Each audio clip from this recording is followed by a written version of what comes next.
Ketika batas dilanggar, aku memilih pergi. Nama saya Maya, tahun ini berusia 35 tahun, dan bekerja sebagai ketua tim pemasaran di sebuah perusahaan besar di Jakarta. Orang luar yang melihat kehidupan saya seringkali mengatakan saya beruntung. Pekerjaan stabil, penghasilan cukup, suami baik hati, dan memiliki apartemen yang layak di salah satu kompleks hunian ternama. Kehidupan kami seolah-olah telah melewati ambang kesulitan yang banyak orang habiskan masa mudanya hanya untuk mencapainya. Namun, hanya saya yang tahu bahwa ketenangan yang tampak dari luar itu sebenarnya rapuh, seperti lapisan cat baru yang menutupi tembok yang sudah lama retak. Cukup satu guncangan yang kuat, semuanya akan terkelupas, menampakkan kelelahan, kesabaran yang dipendam, dan luka-luka yang telah saya tekan selama 8 tahun menjadi seorang menantu. Suami saya, Bima, adalah seorang insinyur teknologi informasi. Dia bukan orang jahat. Jika saya hanya melihatnya seorang diri, saya masih bisa mengatakan dia adalah pria yang rajin bekerja, pendiam, tidak minum-minum, tidak bermain perempuan, dan tahu cara menyayangi istri dengan caranya sendiri. Tapi penderitaan terbesar seorang wanita terkadang bukanlah menikahi suami yang jahat, melainkan suami yang terlalu baik. Baik pada hal-hal yang seharusnya tidak perlu, sabar pada masalah yang seharusnya tidak ditoleransi, dan begitu lemah di hadapan keluarganya sendiri hingga sang istri selalu harus berdiri sendirian di seberang. Kami sudah menikah selama 8 tahun tapi belum dikaruniai anak. Bukan karena kami tidak mau, tetapi karena beberapa tahun pertama kami sibuk melunasi utang dan pekerjaan terus menyita waktu. Lalu, saya sempat mengalami keguguran sekali, sehingga dokter menyarankan agar saya menjaga kesehatan dan mengurangi stres. Bima berkata, "Sudahlah, anak itu rezeki dari Tuhan, kita hidup stabil dulu saja."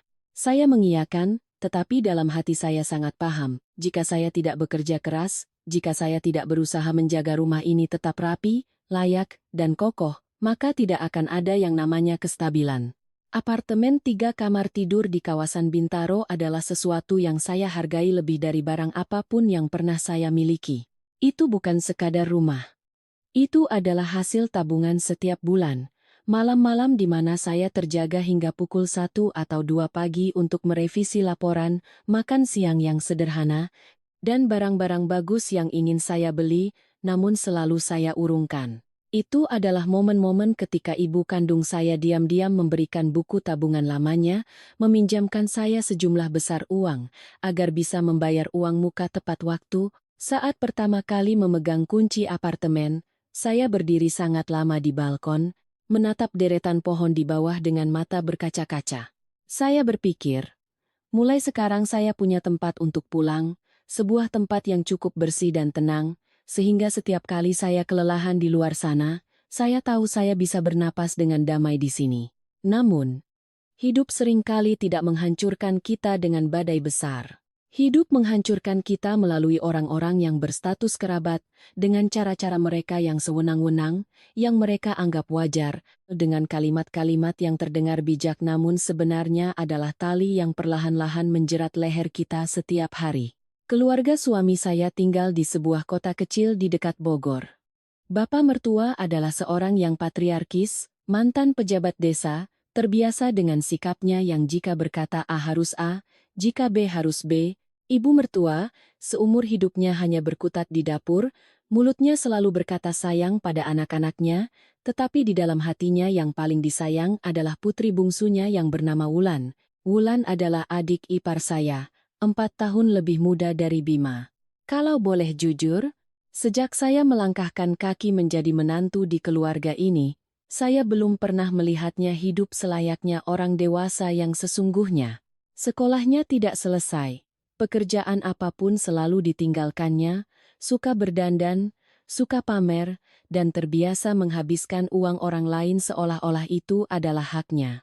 Setelah menikah, dia langsung melahirkan 3 anak berturut-turut. Semua orang mengira setelah punya anak dia akan berubah.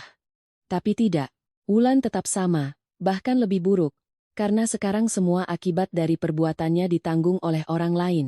Selama bertahun-tahun, setiap kali keluarga suami ada masalah, entah bagaimana pasti ada campur tangan saya. Kadang meminjamkan uang untuk biaya rumah sakit, kadang menanggung biaya les tambahan untuk keponakan, kadang saya yang harus membelikan perabotan elektronik karena kakak dan kakak ipar di Jakarta lebih mampu. Saya tidak pelit. Sungguh, jika membantu sesuai kemampuan dan orang yang dibantu tahu berterima kasih, saya tidak akan keberatan.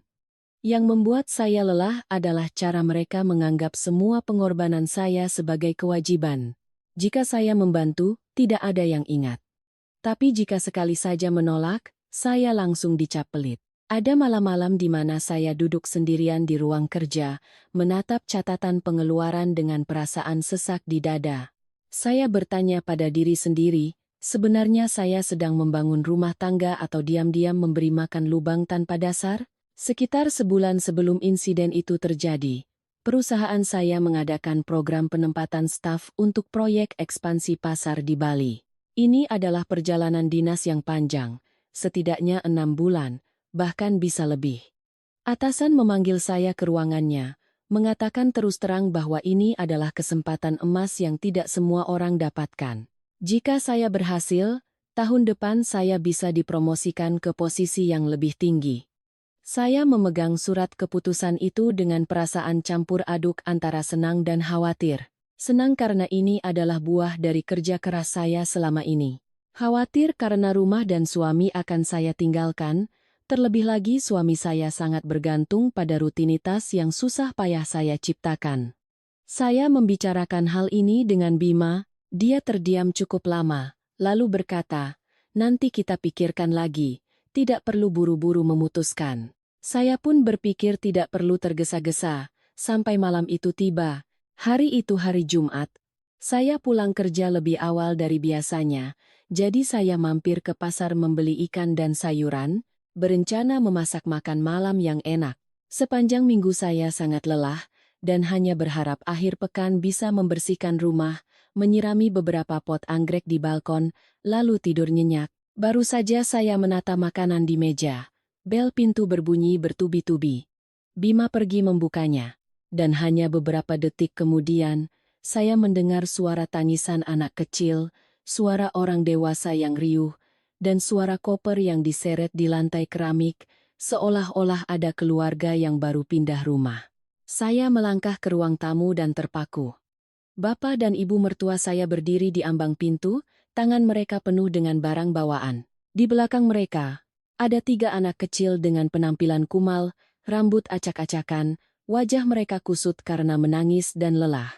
Sebelum saya sempat bertanya apa yang terjadi, bapak mertua sudah melenggang masuk seolah-olah itu adalah rumahnya sendiri. Dia meletakkan tas besar di lantai dan mengucapkan satu kalimat pendek dan dingin yang sampai sekarang jika saya ingat, masih membuat punggung saya merinding. "Wulan sudah cerai. Mulai hari ini, ketiga cucu bapak tinggal di sini." Saya pikir saya salah dengar. Tapi tidak, beberapa menit kemudian, semuanya menjadi lebih jelas dari sebuah tamparan. Wulan diusir oleh suaminya.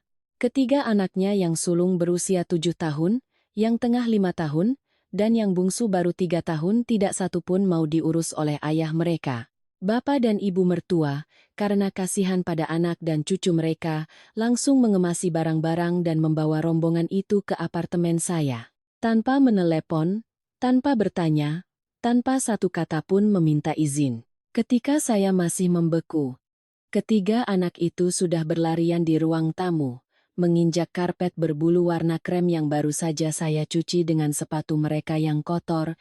Satu anak memanjat sofa, satu lagi membuka kulkas, dan yang bungsu menangis meminta minuman manis.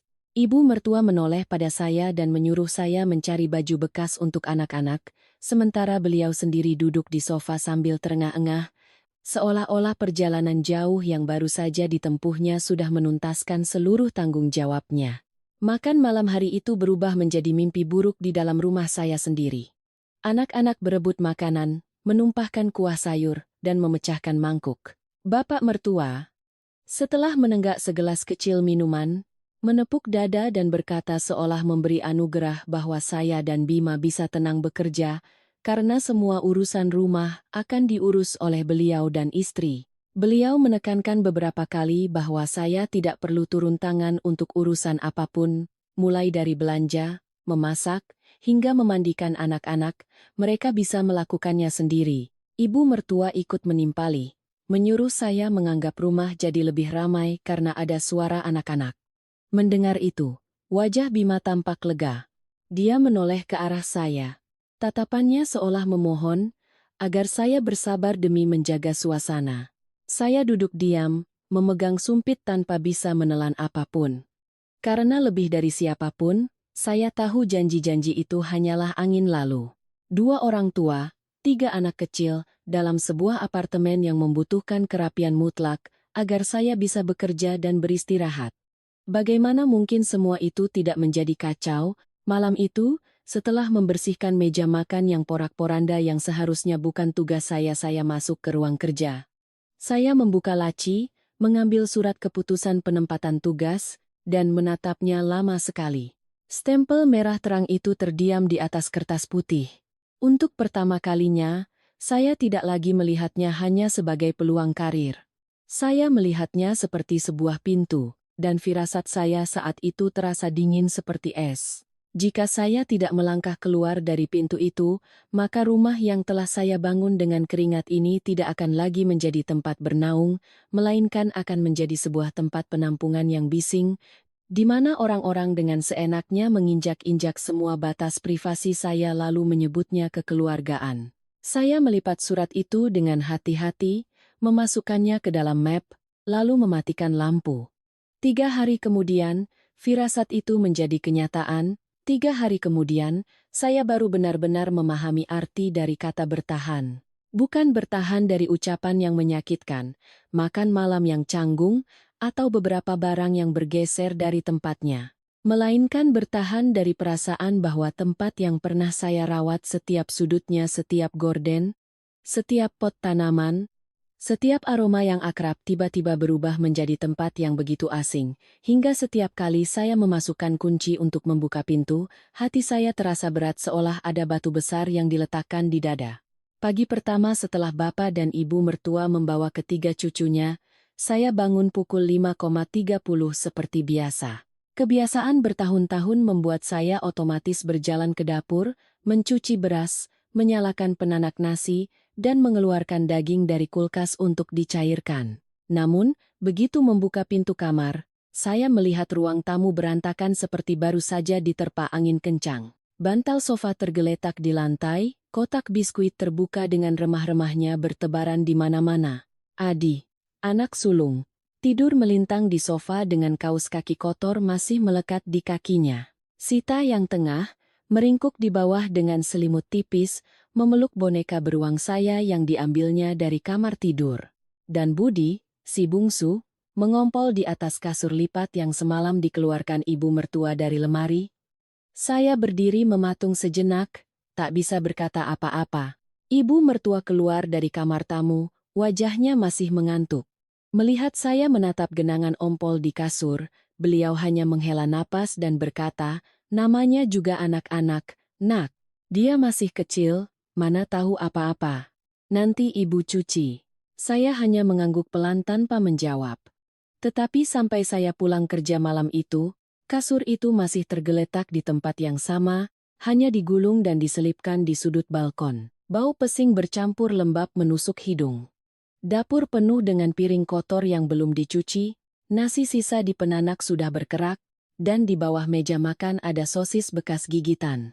Saya diam-diam menyingsingkan lengan baju, mulai mencuci dan membersihkan. Sementara itu, bapak mertua duduk menonton berita di TV, sesekali berseru ke arah dapur, jangan terlalu memanjakan mereka, Maya. Anak-anak harus dibiarkan alami agar cepat besar. Saya mendengar itu dan ingin tertawa dalam hati. Orang yang menyuruh saya untuk tidak memanjakan mereka adalah orang yang setiap saat membela cucunya. Cucu menumpahkan air, alasannya anak-anak aktif, cucu menginjak-injak sofa, alasannya biarkan dia senang. Cucu berteriak di tengah malam, alasannya rumah yang ada anak kecil memang begitu. Selalu ada alasan untuk memaklumi, asalkan orang yang membersihkan kekacauan itu bukan dirinya. Hari kedua, saya mulai kehilangan ruang kerja saya. Malam itu, saya ada rapat daring dengan klien yang membutuhkan suasana tenang. Baru saja saya menyalakan laptop, Adi dan Sita berlari masuk, berebut kursi putar saya. Budi mengikuti dengan terhuyung-huyung. Tangannya penuh dengan noda yogurt, meninggalkan bekas panjang di tepi meja kayu saya. Saya mencoba menjaga suara tetap tenang, meminta mereka untuk bermain di luar agar tante bisa bekerja. Adi langsung cemberut. Kata nenek, rumah ini punya kakek, nenek, sama ayah. Jadi aku boleh masuk ke kamar mana saja. Kalimat itu seperti jarum kecil yang menusuk langsung ke hati saya. Saya menoleh ke arah pintu dan melihat ibu mertua berdiri di sana. Raut wajahnya sedikit canggung, tetapi beliau sama sekali tidak mengoreksi ucapan cucunya. Beliau hanya menarik Adi keluar sambil tertawa hambar. Anak kecil, dengar orang dewasa bicara sepotong-sepotong, jadi bicaranya ngawur. Saya tidak bertanya lebih jauh. Ada hal-hal yang tidak mungkin dipikirkan oleh anak kecil. Dia hanya mengulangi apa yang dikatakan orang dewasa di belakang saya. Malam itu, rapat saya terganggu 3 kali oleh suara tangisan, teriakan, dan mainan yang dilemparkan ke pintu. Setelah mematikan laptop, saya duduk sangat lama dalam kegelapan. Di layar yang hitam, saya melihat wajah saya sendiri, begitu lelah hingga menakutkan. Wanita di pantulan itu tidak lagi mirip dengan diri saya beberapa tahun lalu, saat saya masih percaya bahwa jika saya hidup dengan baik, sabar, dan tahu diri, maka semua orang pada akhirnya akan menyayangi saya. Hari ketiga, segalanya melewati batas terakhir. Hari itu, saya harus lembur di kantor sampai hampir jam 7 malam karena ada rencana kerja yang harus disetujui segera. Dalam perjalanan pulang, saya membeli beberapa buah-buahan, berpikir bahwa di rumah ada anak-anak, jadi sebaiknya ada makanan sehat untuk mereka. Saya bahkan sempat menyalahkan diri sendiri, mungkin saya terlalu tegang. Anak-anak memang nakal, mertua sudah tua, dan Bima bekerja seharian. Jika saya terus bersikap dingin, suasana keluarga akan semakin tidak nyaman. Tetapi begitu saya membuka pintu dan melangkah masuk, sisa kelembutan dalam diri saya lenyap seketika. Bau asam yang menyengat langsung menusuk hidung. Ruang tamu lebih berantakan dari hari-hari sebelumnya. Susu yang tumpah di lantai sudah mengering menjadi lapisan lengket. Bungkus makanan ringan, tisu bekas, mainan, dan pakaian kotor berserakan menjadi satu. Karpet krem saya penuh dengan noda sepatu, tumpahan minuman manis, dan bekas warna-warni entah dari makanan atau krayon. Sofa kulit yang kami cicil selama 3 bulan sobek di bagian sandaran tangannya, busa putihnya menyembul keluar. Adi sedang melompat-lompat di atas sofa. Sita memegang krayon dan mencoret-coret dinding di belakang TV. Dan Budi duduk di tengah lantai, meremas-remas buah anggur yang baru saja saya letakkan di meja. Saya meletakkan kantong buah di meja, tangan saya gemetar. Bapak dan Ibu di mana? Tanya saya. Adi menunjuk ke arah dapur. Saya masuk dan melihat ibu mertua sedang duduk di kursi, mengeluh sakit punggung. Bapak mertua berdiri di dekat jendela, merokok. Melihat saya pulang, beliau hanya melirik sekilas lalu berkata, "Sudah pulang, ya sudah, masak sana. Hari ini anak-anak rewel sekali, ibumu sakit punggung, bapak juga capek." Saya menatapnya lama sekali. 3 hari yang lalu, pria inilah yang menepuk dada dan berjanji tidak akan membiarkan saya menyentuh pekerjaan rumah sedikit pun. 3 hari kemudian, dia berdiri di tengah rumah yang sudah berubah menjadi medan perang. Dengan santainya menyuruh saya memasak, seolah-olah itu adalah kewajiban mutlak seorang menantu. Saya tidak membantah. Saya langsung masuk ke kamar tidur, berniat mengganti pakaian untuk menenangkan diri. Tetapi pintu kamar terbuka lebar. Meja rias saya berantakan seperti baru saja digeledah. Botol krim pelembab mahal saya dioleskan ke cermin, lipstik saya patah tergeletak di lantai, dan kotak bedak padat jatuh pecah, serbuknya menempel di gorden putih. Di dalam laci, beberapa map berisi dokumen pribadi saya ditarik keluar dan tergeletak kusut di bawah tempat tidur. Saya berdiri membeku. Perasaan saya saat itu bukan lagi marah, melainkan sebuah luka yang sangat dalam. Karena barang yang rusak bisa dibeli lagi, tetapi rasa aman yang hilang ketika orang lain seenaknya memasuki ruang pribadi kita, sangat sulit untuk ditemukan kembali. Saya berbalik ke balkon, tempat saya meletakkan beberapa pot anggrek kesayangan yang diberikan ibu kandung saya setelah saya keguguran. Ibu pernah berkata, anggrek itu sulit dirawat tapi tahan lama, sama seperti perempuan, harus tahan panas dan dingin, tapi suatu saat pasti akan berbunga. Namun kini, pot anggrek yang paling indah telah pecah. Tanahnya tumpah, akarnya mencuat keluar, dan beberapa kelopak bunganya terinjak hancur di lantai keramik. Saat itu, ibu mertua datang dari belakang saya.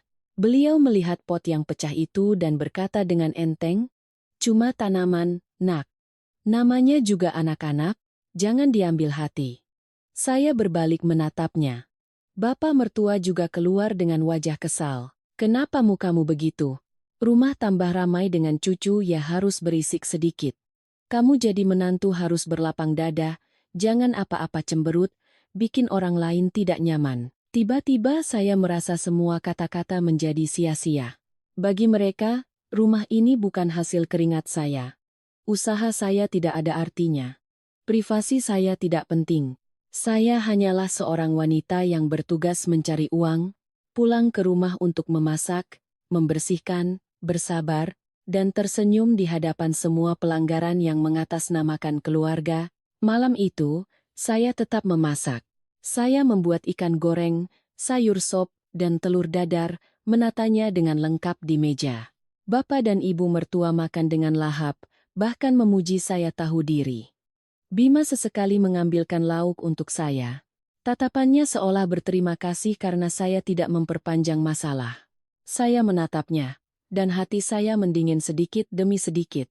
Dia tidak tahu bahwa kebisuan saya bukan lagi kesabaran, melainkan titik akhir. Selesai makan, saya masuk ke ruang kerja, mengambil surat keputusan penempatan tugas jangka panjang di Bali. Tadi sore saya sudah menelepon atasan, mengonfirmasi tugas tersebut yang akan dimulai minggu depan. Perusahaan akan menyediakan tempat tinggal, biaya perjalanan, dan meminta saya untuk tiba sebelum hari Senin. Saya keluar dan meletakkan surat itu di hadapan Bima. Setelah membacanya, wajahnya memucat. "Maya, kenapa kamu memutuskan secepat ini? Kalau kamu pergi 6 bulan, rumah ini bagaimana?" Bapak mertua menggebrak meja. "Tidak ada pergi-pergi. Rumah sedang begini. Kalau kamu pergi itu namanya tidak bertanggung jawab." Saya menatap setiap orang satu persatu. Lalu berkata dengan sangat pelan, "Bapak sudah bilang Bapak dan Ibu akan mengurus semuanya, tidak akan membiarkan saya turun tangan. Sekarang saatnya Bapak dan Ibu menepati janji." Ibu mertua tertegun. Bima memegang tangan saya, suaranya merendah. "Jangan begini, sayang. Aku tahu rumah sedang kacau, tapi kita bisa bicarakan baik-baik." Saya menarik tangan saya. "Aku sudah membicarakannya baik-baik selama 8 tahun, Mas." Setelah berkata demikian, saya masuk ke kamar, mengambil koper, dan mulai memasukkan pakaian, dokumen, laptop, dan barang-barang penting lainnya. Saya mengunci pintu kamar tidur dan ruang kerja, menyimpan kuncinya di dalam tas. Bapak mertua berdiri di luar, memaki saya egois. Ibu mertua menangis, mengatakan saya menantu tidak punya perasaan. Bima terdiam, seperti orang yang baru saja terbangun dari mimpi yang terlambat. Saat saya menyeret koper ke pintu, saya menoleh untuk menatap suami saya untuk terakhir kalinya. "Mas, kamu di sini saja, urus bapak, ibu, dan keponakan-keponakanmu agar baktimu sebagai anak terpenuhi. Sedangkan aku pergi untuk menyelamatkan sisa hidupku." Lalu saya menutup pintu. Malam itu, saya menyewa sebuah kamar hotel kecil di dekat Bundaran HI. Untuk pertama kalinya dalam 3 hari, saya tidur di ruangan yang bersih, tenang, tanpa teriakan, tanpa bau makanan basi, dan tanpa ada yang mengetuk pintu menuntut saya untuk berkorban lebih banyak lagi. Tapi saya tahu, di balik pintu apartemen yang saya tinggalkan, badai yang sesungguhnya baru saja dimulai. Keesokan paginya, saya bangun lebih siang dari biasanya. Tidak ada suara tangisan anak-anak, tidak ada suara piring beradu, juga tidak ada suara seseorang yang menyuruh saya bangun untuk memasak, sebuah kebiasaan yang telah dipaksakan kepada saya selama bertahun-tahun. Kamar hotel begitu sunyi, saya bisa mendengar suara pendingin udara yang berembus teratur. Suara yang sebelumnya tidak pernah saya perhatikan karena hidup saya selalu dipenuhi oleh urusan-urusan tak bernama. Saya duduk, membuka tirai jendela. Cahaya pagi membanjiri ruangan, terasa lembut, namun anehnya membuat hati saya terasa hampa. 8 tahun menjadi menantu, 8 tahun hidup di rumah yang saya kira milik saya, kini saya duduk di tempat asing, merasa seperti baru saja melangkah keluar dari kehidupan orang lain. Ponsel saya bergetar terus-menerus, tanpa melihat pun saya tahu siapa yang menelepon. Tapi kali ini, saya tidak langsung mematikannya. Saya mengangkatnya, melihat nama Bima menyala di layar. Panggilan pertama, kedua, lalu ketiga. Saya biarkan saja berdering sampai layar mati, baru meletakkannya kembali di meja. Bukan saya tidak sayang padanya, tetapi ada hal-hal yang jika terus dilunakkan, seumur hidup pun tidak akan pernah bisa lepas. Saya turun ke restoran hotel untuk sarapan. Hanya sarapan biasa, tetapi bagi saya saat itu terasa seperti jeda yang sangat langka. Tidak ada yang mendesak, tidak ada yang mengeluh, tidak ada yang menatap saya, seolah semua yang saya lakukan adalah hal yang wajar. Saya makan perlahan, menghabiskan secangkir kopi, baru kemudian kembali ke kamar untuk mulai membereskan barang-barang persiapan keberangkatan. Menjelang siang, barulah saya membuka ponsel lagi. Pesan dari Bima muncul bertubi-tubi, mulai dari kekhawatiran, penjelasan, hingga permohonan agar saya pulang untuk bicara. Terakhir, hanya ada satu baris singkat. Maya, aku tidak sanggup. Saya menatap kalimat itu lama sekali. Itu adalah pertama kalinya setelah bertahun-tahun dia mengakui bahwa dia tidak bisa menanggung beban yang dibawa oleh keluarganya. Namun sayangnya, pengakuan itu datang terlambat. Saya tidak membalas. Saya meletakkan ponsel ke samping dan melanjutkan pekerjaan saya. Karena saya tahu, jika saya kembali saat ini, semuanya akan kembali seperti semula. Saya akan kembali menjadi orang yang membereskan, menyelesaikan masalah, dan menanggung semuanya, dan janji-janji kemarin akan kembali menjadi ucapan yang dibawa angin. Sorenya, saya berangkat ke bandara. Penerbangan dari Jakarta ke Denpasar tidak lama, tetapi cukup bagi saya untuk menatap keluar jendela, melihat kota yang perlahan mengecil dan menghilang di balik awan. Tiba-tiba saya berpikir, mungkin bukan saya yang meninggalkan hidup saya, melainkan saya sedang menyelamatkan diri dari tempat yang sudah tidak bisa lagi disebut rumah. Perusahaan menyediakan sebuah apartemen servis kecil di lantai atas sebuah gedung dekat pantai. Tidak terlalu mewah, tetapi bersih, rapi, dan fasilitasnya lengkap.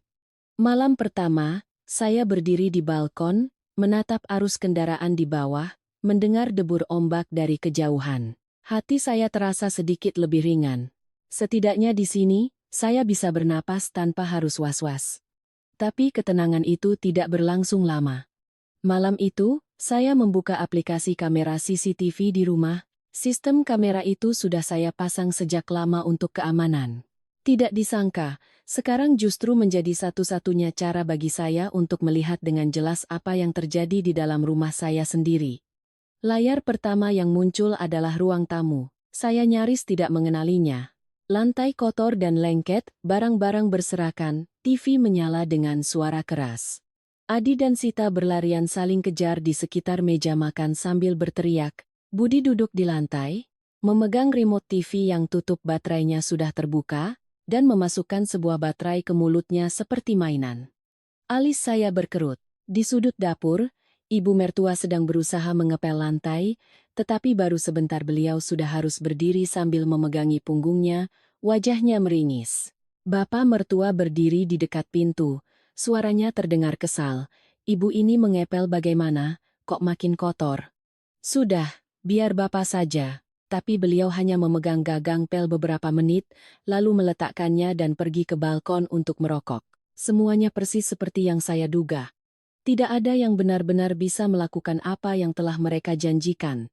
Keesokan paginya, saya membuka kamera lagi. Pemandangannya lebih buruk. Pukul 6.30, ketiga anak itu bangun.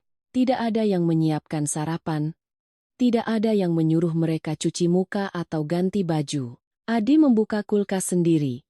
Mengambil sekotak susu. Tetapi karena terlalu berat, Susu itu jatuh dan tumpah ke lantai. Sita melihatnya, lalu ikut bermain di genangan susu, terpeleset, jatuh, dan menangis kencang. Budi berdiri di sampingnya, menginjak genangan susu lalu berlari ke seluruh rumah, meninggalkan jejak kaki putih lengket di mana-mana. Ibu mertua berlari keluar dan panik melihat pemandangan itu. Beliau mencoba membersihkannya dengan lap, tetapi baru membungkuk sebentar sudah harus berpegangan pada dinding untuk berdiri. Bapak mertua keluar dari kamar, membentak keras, tetapi anak-anak tidak mendengarkan. Mereka terbiasa dimanja. Terbiasa melakukan apapun sesuka hati, jadi bentakan itu hanya membuat mereka menangis lebih keras. Akhirnya, beliau harus terburu-buru mengenakan baju dan membawa ketiganya keluar untuk membeli sarapan. Saya melihat pemandangan itu tanpa berkata apa-apa. Bukan karena saya tidak peduli, tetapi karena saya tahu ini baru permulaan. Pada hari ketiga, segalanya mulai di luar kendali. Siang hari, saya menyalakan kamera dan melihat asap mengepul di sudut dapur. Jantung saya berdebar kencang. Bapak mertua berdiri di depan kompor gas, memegang panci yang sudah hangus. Sepertinya beliau mencoba memasak sesuatu tetapi gosong. Asap memenuhi ruangan. Anak-anak terbatuk-batuk. Ibu mertua duduk di kursi, memegangi dadanya, wajahnya pucat karena kelelahan. Beberapa saat kemudian, bapak mertua harus membuka semua jendela dan menyalakan kipas angin agar asapnya hilang. Lalu, beliau mengambil ponsel, dan setelah beberapa saat kebingungan, akhirnya berhasil memesan makanan melalui aplikasi. Ketika makanan diantar, saya melihat beliau mengeluarkan dompet dan menghitung uang lembar demi lembar. Wajahnya tegang, jelas tidak terbiasa dengan pengeluaran semacam itu, tetapi terpaksa membayar karena tidak ada pilihan lain. Anak-anak tidak tahu apa-apa. Mereka tertawa, berebut potongan ayam dan pizza, makan dengan lahap. Sementara kakek mereka duduk di sudut, makan dengan terburu-buru sisa nasi dingin dari pagi. Saya mematikan kamera. Bukan karena tidak mau melihat lagi, tetapi karena saya sudah mengerti. Surga yang mereka bayangkan akan mereka dapatkan saat membawa seluruh keluarga ke sini ternyata hanyalah ilusi. Dan harga dari ilusi itu, cepat atau lambat, harus mereka bayar sendiri. Malam itu, saat saya sedang menyiapkan materi untuk hari pertama kerja, ponsel saya berdering lagi. Kali ini saya mengangkatnya. Suara Bima di seberang sana terdengar serak, seperti orang yang tidak tidur berhari-hari. "Maya, kamu bisa pulang?" Saya tidak langsung menjawab. Dia melanjutkan dengan cepat dan panik, "Aku tidak tahan lagi. Rumah sekarang kacau balau, bapak dan ibu tidak sanggup, anak-anak tidak ada yang mengurus. Aku pulang kerja harus bersih-bersih, masak, terus mengajari mereka belajar. Aku lelah sekali." Saya duduk diam, mendengarkan semuanya. "Aku mohon, Maya, kamu bisa minta atasanmu menunda keberangkatan ini? Pulang dulu, kita bicarakan lagi. Begini terus aku tidak sanggup." Saya mengambil gelas air, minum seteguk, baru kemudian berbicara. Suara saya sangat tenang. "Mas Bima, waktu itu Bapak bilang apa? Kamu masih ingat?" Ujung telepon hening. Saya melanjutkan dengan perlahan, "Bapak bilang, Bapak dan Ibu yang akan urus semuanya, tidak akan membiarkan aku turun tangan. Kamu juga mengangguk setuju. Jadi sekarang, kamu, Bapak, dan Ibu, lakukan saja sesuai ucapan kalian." Tapi, Bima terdengar ragu. Saya memotongnya. "Aku bukan orang yang harus membereskan konsekuensi dari keputusan orang lain. Aku bekerja, aku mencari uang. Aku punya kehidupanku sendiri. Aku tidak punya kewajiban untuk mengorbankan segalanya hanya karena keluarga Mas menginginkannya." Di seberang sana, saya mendengar helaan napasnya yang berat. Lalu suaranya mengecil. "Aku tahu, aku salah." Saya memejamkan mata sejenak. "Tahu saja tidak cukup, Mas." Saya mengatakannya, lalu menutup telepon. Di luar balkon, angin laut bertiup sejuk. Saya berdiri di sana sangat lama. Hati saya tidak senang, juga tidak sedih, hanya ada kekosongan. Tetapi ini adalah kekosongan yang untuk pertama kalinya saya rasa berhak saya miliki, dan saya tahu, cerita di belakang sana belum berakhir. Beberapa hari berikutnya, Saya seolah memasuki ritme kehidupan yang benar-benar baru. Namun di balik kestabilan pekerjaan, di dalam hati saya masih ada seutas tali yang diam-diam menarik saya kembali ke apartemen di Jakarta. Bukan karena rindu, tetapi karena saya tahu di sana sedang terjadi serangkaian konsekuensi yang cepat atau lambat akan sampai kepada saya, meskipun saya telah pergi. Hari pertama kerja di Bali dimulai sangat pagi. Saya tiba di kantor pukul 7.30, memeriksa sendiri setiap rencana kerja, setiap daftar klien, dan setiap angka dalam anggaran. Pekerjaan menyibukkan saya. Cukup untuk membuat saya sementara lupa akan telepon, pesan, dan kebisingan yang pernah memenuhi pikiran saya. Rekan kerja baru memperlakukan saya sesuai dengan kemampuan yang saya miliki, bukan karena saya menantu siapa atau bertanggung jawab pada siapa. Untuk pertama kalinya setelah bertahun-tahun, saya merasakan dengan jelas batas antara pekerjaan dan keluarga, antara nilai diri dan kewajiban yang dipaksakan. Tetapi pada malam hari, ketika kembali ke apartemen dan membuka pintu menuju ruang yang bersih dan sunyi, hati saya kembali tenang. Lalu, seperti kebiasaan, tangan saya tetap membuka aplikasi kamera. Saya tidak lagi bersemangat atau penasaran seperti hari-hari pertama. Saya membukanya, seperti seseorang yang sedang menonton film yang sudah pasti tahu akhirnya tidak akan baik. Hari itu adalah hari kelima sejak saya pergi. Layar menampilkan Bima yang baru pulang kerja. Dia berdiri di ambang pintu selama beberapa detik, seolah mengumpulkan kekuatan, baru kemudian melangkah masuk. Pemandangan di hadapannya tidak berbeda dari hari-hari sebelumnya. Barang-barang berserakan, lantai kotor, dan bau tak sedap seolah bisa tercium melalui layar. Adi dan Sita sedang bertengkar memperebutkan mainan. Budi duduk di sudut, makan biskuit sambil menumpahkan remah-remahnya kemana-mana. Ibu mertua berbaring di sofa, memegangi punggungnya, sesekali meringis kesakitan. Bapak mertua tidak terlihat di ruang tamu, mungkin lagi-lagi di balkon merokok. Bima tidak berkata apa-apa. Dia meletakkan tasnya, melepaskan jas, lalu mulai membersihkan. Gerakannya canggung dan tidak cepat, tetapi saya bisa melihat dia sedang berusaha. Dia memunguti setiap barang, mengumpulkannya di satu sudut, lalu mengambil sapu, baru sebentar, Adi berlari melewatinya, menginjak tumpukan sampah yang baru saja dikumpulkan, membuatnya berantakan lagi. Bima berhenti, menatap keponakannya, lalu menghela napas panjang. Saya bisa melihat dengan jelas kesabarannya terkikis sedikit demi sedikit. Setelah selesai membersihkan sebagian ruang tamu, dia masuk ke dapur. Membuka kulkas. Dia terdiam beberapa detik, mungkin isinya sudah tidak ada apa-apa lagi. Dia mengambil ponsel untuk memesan makanan. Sambil menunggu, dia menoleh dan bertanya pada ibunya, "Ibu mau makan apa?" Ibu mertua menjawab pelan, "Ibu makan apa saja, yang penting tidak berminyak." Suaranya terdengar sangat lemah dibandingkan hari-hari pertama.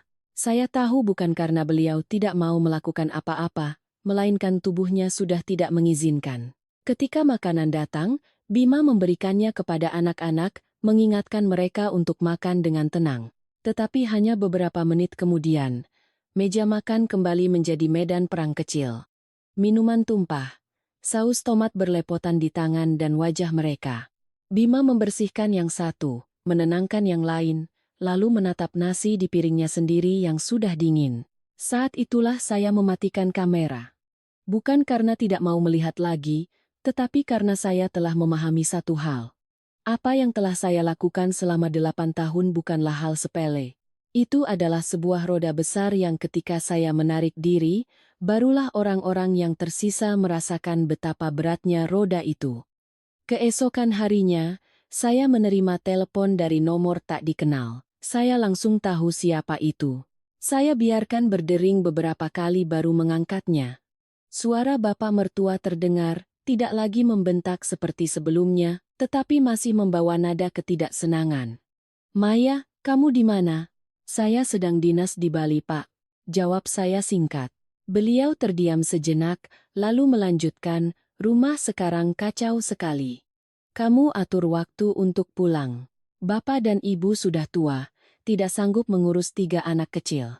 Saya bersandar di kursi, menatap keluar jendela. Sebelum saya pergi, Bapak bilang akan mengurus semuanya, tidak perlu saya turun tangan. Sekarang saya hanya berharap Bapak menepati janji. Suara beliau langsung meninggi. Kamu bicara begitu maksudnya apa? Waktu itu Bapak pikirnya lain, sekarang situasinya begini, kamu harus tahu dirilah. Saya tidak langsung menjawab. Saya biarkan keheningan itu berlangsung sedikit lebih lama, baru kemudian berkata, Pak, tahu diri, bukan berarti menanggung semua urusan orang lain. Saya sudah melakukannya selama 8 tahun. Di ujung telepon, saya mendengar beliau bernapas dengan berat. Mungkin beliau tidak terbiasa dibantah seperti ini. Kamu jadi menantu harus memikirkan keluarga suami. Masa melihat keluarga susah kamu diam saja? Saya tersenyum tipis, tetapi suara saya tetap datar. Saya tidak diam saja, Pak. Saya hanya tidak mau lagi mengerjakan bagian orang lain. Kalimat itu membuatnya terdiam. Beberapa saat kemudian, beliau berkata lebih pelan, seolah menahan diri. Jadi sekarang maumu bagaimana? Saya menatap lurus ke depan. Saya mau setiap orang bertanggung jawab atas keputusan yang telah dibuatnya. Saya mengatakannya, lalu menunggu. Tidak ada jawaban lagi. Hanya suara napas berat. Lalu panggilan itu terputus. Malam itu, saya tidak langsung membuka kamera. Saya duduk di balkon, memandangi lampu-lampu kota, dan tiba-tiba merasa lelah. Bukan karena pekerjaan, tetapi karena saya tahu apa yang terjadi di rumah belum mencapai puncaknya, dan benar saja, sekitar pukul 10 malam, ponsel saya berdering lagi. Kali ini Bima. Saya mengangkatnya. Dia tidak lagi bertele-tele. Maya, Bapak berencana menyewakan kamarmu. Saya langsung duduk tegak. Apa katamu? Bapak bilang kamarmu kosong, sayang kalau tidak dimanfaatkan. Disewakan, sebulan bisa dapat beberapa juta. Uangnya bisa untuk anak-anak dan beli obat ibu. Saya memejamkan mata sejenak. Dan kamu setuju? Bima terdiam.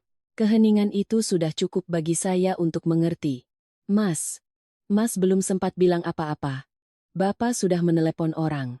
Besok mereka mau datang lihat kamar. Saya menarik napas dalam-dalam. Kamar itu milikku. Semua surat-surat dan barang-barang di dalamnya milikku. Bilang pada Bapak, tidak ada yang boleh menyentuhnya. Suara saya tidak keras, tetapi sangat jelas. Di seberang sana, Bima berkata pelan, aku tahu, tapi Bapak tidak mau dengar. Saya membuka mata, menatap kegelapan malam. Kalau begitu, kali ini kamu harus memilih. Apakah kamu akan berdiri untuk mempertahankannya, atau membiarkan mereka menghancurkan sisa-sisa yang ada? Keheningan yang panjang, lalu Bima berkata dengan suara sangat kecil, aku akan coba. Saya tidak berkata apa-apa lagi. Saya tahu jawaban yang sebenarnya tidak terletak pada kata-kata, tetapi pada apa yang akan dia lakukan besok. Dan saya juga tahu, hari di mana segalanya akan benar-benar pecah, mungkin sudah sangat dekat. Keesokan paginya, saya bangun lebih awal dari biasanya. Bukan karena pekerjaan, tetapi karena firasat yang sangat jelas bahwa hari ini, segalanya di rumah itu akan melintasi batas yang sebelumnya, meskipun kacau, belum pernah tersentuh. Saya membuat secangkir kopi, duduk di meja, membuka laptop tetapi tidak langsung bekerja. Tangan saya memegang ponsel, ragu sejenak, lalu membuka aplikasi kamera. Layar menyala, menampilkan ruang tamu, dan hanya dengan melihat sekilas, saya tahu firasat saya benar. Sekitar pukul 9 pagi, bel pintu berbunyi. Adi berlari untuk membukanya. Dia tidak bertanya siapa, juga tidak menunggu orang dewasa, langsung saja menarik pintu. Dua pria berdiri di luar. Satu mengenakan kemeja bergaris, membawa map dokumen, yang satu lagi lebih muda, berpakaian rapi, sepertinya calon penyewa. Bapak mertua keluar dari dalam, suaranya terdengar bersemangat, sangat berbeda dari hari-hari sebelumnya, yang penuh kekesalan. Beliau mempersilakan kedua orang itu masuk, sambil terus berkata bahwa rumah agak berantakan karena ada anak-anak, tetapi kamar yang akan disewakan terpisah, tenang, dan sangat sepadan dengan harganya. Saya duduk diam di depan layar, merasakan hawa dingin menjalari punggung. Bima juga ada di rumah, sepertinya dia izin tidak masuk kerja pagi itu. Dia berdiri di ruang tamu, wajahnya tegang, jelas tidak nyaman. Tetapi dia tidak menghentikan ayahnya, hanya berdiri mengamati dalam diam. Agen properti itu melihat sekeliling, matanya menyapu tumpukan barang berantakan, lalu alisnya sedikit berkerut. Calon penyewa jelas terlihat tidak suka, tetapi berusaha tetap sopan. Bapak mertua tertawa hambar, lalu membawa mereka langsung menuju ruang kerja saya. Pintu ruangan itu tertutup rapat. Beliau mencoba memutar gagang pintu, tetapi tidak terbuka. Beliau berhenti sejenak, lalu menoleh dan berkata, "Pasti dikunci sama Maya." "Tidak apa-apa, biar saya panggil tukang kunci untuk membukanya." Kalimat itu membuat saya mengepalkan tangan. Saya tidak menyangka beliau bisa sejauh itu, bukan hanya menyewakan tanpa izin, tetapi juga bersedia merusak kunci kamar saya, melanggar secara langsung ruang pribadi yang telah saya jaga selama bertahun-tahun. Saat itulah Bima melangkah maju. Dia berkata dengan suara tidak keras, tetapi cukup jelas. "Pak, kamar ini punya Maya. Bapak tidak boleh membukanya." Bapak mertua berbalik, tatapannya langsung menajam. "Rumah ini rumah anakku, dan kamu anakku. Masa aku tidak boleh memutuskan?" Bima berdiri diam sejenak, lalu menjawab, "Rumah ini milik kami berdua, Pak. Kamar itu barang-barang Maya, Bapak tidak boleh seenaknya." Suasana di ruang tamu seolah membeku. Saya melihat melalui layar, jantung saya berdebar lebih kencang. Ini adalah pertama kalinya saya mendengar Bima mengucapkan kalimat itu. Tetapi keheningan itu hanya berlangsung beberapa detik. Bapak mertua tertawa sinis, suaranya menjadi lebih ketus. "Kamu ini sudah terlalu banyak mendengar istrimu. Dia sudah pergi, rumah ini harus kita yang putuskan. Kalau tidak disewakan, dapat uang dari mana untuk mengurus 3 anak itu?" Bima tidak langsung menjawab. Dia menatap lantai, lalu menatap pintu kamar, lalu menatap ayahnya lagi. Keraguannya terlihat jelas. Saya tahu di dalam kepalanya saat itu sedang terjadi pergulatan. Di satu sisi, ada kebiasaan menuruti orang tua selama puluhan tahun. Di sisi lain, ada kesempatan pertama untuk membela sesuatu yang menjadi milik istrinya. Agen properti yang berdiri di tengah tampak canggung. Dia berkata pelan, "Mungkin Bapak dan Ibu selesaikan dulu saja. Nanti hubungi saya lagi." Tapi Bapak mertua mengibaskan tangannya. "Tidak perlu. Saya yang putuskan sudah cukup." Lalu beliau mengambil ponsel dan menekan nomor untuk memanggil tukang kunci. Saya merasakan sesuatu dalam diri saya pecah. Bukan amarah yang meledak-ledak, melainkan sebuah ketegasan, sebuah garis batas yang jelas tergambar di benak saya. Jika hari ini pintu itu dirusak, maka segalanya antara saya dan keluarga suami tidak akan ada lagi yang bisa diselamatkan. Saya tidak mematikan kamera. Saya terus menonton. 15 menit kemudian, seorang tukang kunci datang. Dia membawa peralatannya, berdiri di depan pintu kamar dan bertanya, "Buka pintu ini, kan, Pak?" Bapak mertua mengangguk. Baru saja si tukang kunci membungkuk, belum sempat melakukan apa-apa, Bima melangkah maju dan berdiri menghalangi pintu. "Jangan dibuka." Suaranya kali ini lebih tegas. Bapak mertua naik pitam. "Minggir. Sudah saya bilang, jangan dibuka." Keduanya berdiri berhadapan. Jaraknya hanya beberapa langkah. Si tukang kunci melihat ke kanan dan ke kiri, bingung harus berbuat apa. Agen properti menarik calon penyewa menjauh, jelas tidak mau terlibat dalam urusan keluarga. Bapak mertua mengangkat tangannya, seolah hendak menampar. Saya menahan napas. Tetapi Bima tidak menghindar. Dia berdiri diam, menatap lurus ayahnya. Suaranya merendah tetapi mantap. "Bapak mau pukul saya juga tidak apa-apa, tapi kamar ini tidak ada yang boleh membukanya." Kalimat itu seperti sebuah kunci. Bukan hanya mengunci pintu, tetapi juga mengunci garis batas yang selama ini tidak pernah ada. Bapak mertua tertegun. Tangannya masih terangkat, tetapi tidak jadi turun. Mungkin beliau tidak menyangka anak laki-lakinya yang selama ini penurut bisa berdiri dan mengucapkan kalimat seperti itu. Beberapa saat kemudian, beliau menurunkan tangannya, berbalik, suaranya penuh amarah. "Bagus. Kalau kamu merasa hebat, urus saja rumah ini sendiri." Setelah itu, beliau masuk ke kamar. Agen properti meminta maaf, lalu membawa kliennya pergi. Tukang kunci juga diam-diam membereskan peralatannya dan berlalu. Ruang tamu kembali sunyi, tetapi sebuah kesunyian yang berat. Bima berdiri di sana sejenak, lalu masuk ke dapur, duduk di kursi, dan memegangi kepalanya dengan kedua tangan. Saya melihatnya melalui layar, hati saya tidak lagi merasa menang atau lega, hanya ada kelelahan yang menyebar perlahan. Karena saya tahu, ini baru satu langkah. Sore itu, saya tidak lagi membuka kamera, saya fokus bekerja, menyelesaikan tugas-tugas di kantor, rapat dengan klien. Tetapi ketika malam tiba dan saya kembali ke apartemen, saya tidak bisa menahan diri untuk membukanya lagi. Kali ini pemandangannya berbeda. Ruang tamu sudah lebih rapi. Tidak sebersih dulu, tetapi setidaknya tidak lagi berantakan. Piring kotor sudah dicuci, lantai sudah dipel. Bima sedang di dapur, memasak sesuatu. Ibu mertua duduk diam di sofa. Bapak mertua tidak terlihat. Ketiga anak itu juga lebih tenang, mungkin sudah lelah. Saya melihatnya sejenak, lalu mematikannya. Saat itu, ada perasaan yang sulit dijelaskan di dalam hati saya. Bukan memaafkan, juga bukan melunak, melainkan kesadaran bahwa segalanya mulai berubah.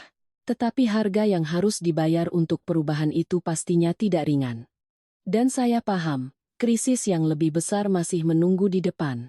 Beberapa hari setelah insiden di depan pintu kamar, suasana di apartemen Jakarta berubah secara diam-diam, namun sama sekali tidak nyaman. Tanpa perlu melihat langsung, saya bisa merasakan tekanan yang menumpuk pada setiap orang di sana. Dan seperti kebiasaan, setiap malam setelah selesai bekerja, saya tetap membuka kamera, bukan untuk ikut campur, tetapi untuk melihat lebih jelas harga dari pilihan-pilihan yang telah mereka buat sendiri. Pada hari ke-8 sejak saya pergi, saya melihat bapak mertua duduk sendirian di balkon untuk waktu yang sangat lama.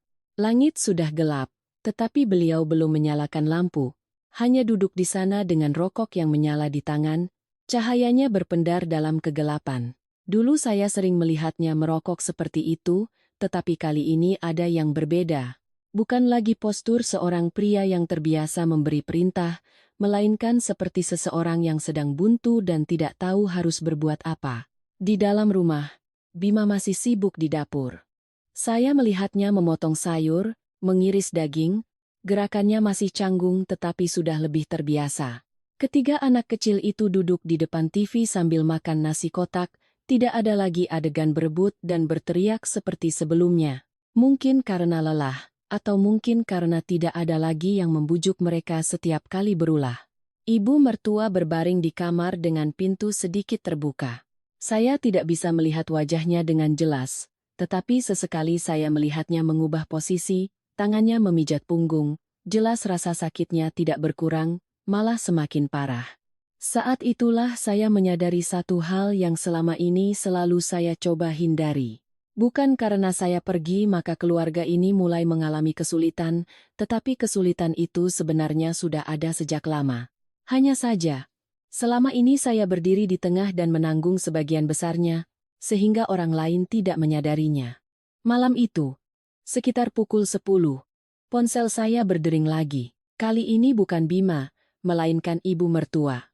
Saya menatap layar sejenak sebelum mengangkatnya. Suara beliau terdengar lebih lemah dari sebelumnya, tidak ada lagi nada tinggi atau menyalahkan seperti hari-hari pertama. "Maya, sedang apa?" "Baru selesai kerja, Bu." "Ada apa?" Beliau terdiam sejenak, lalu berkata, Ibu cuma mau tanya kabarmu. Di sana baik-baik saja?" Pertanyaan itu membuat saya sedikit terkejut.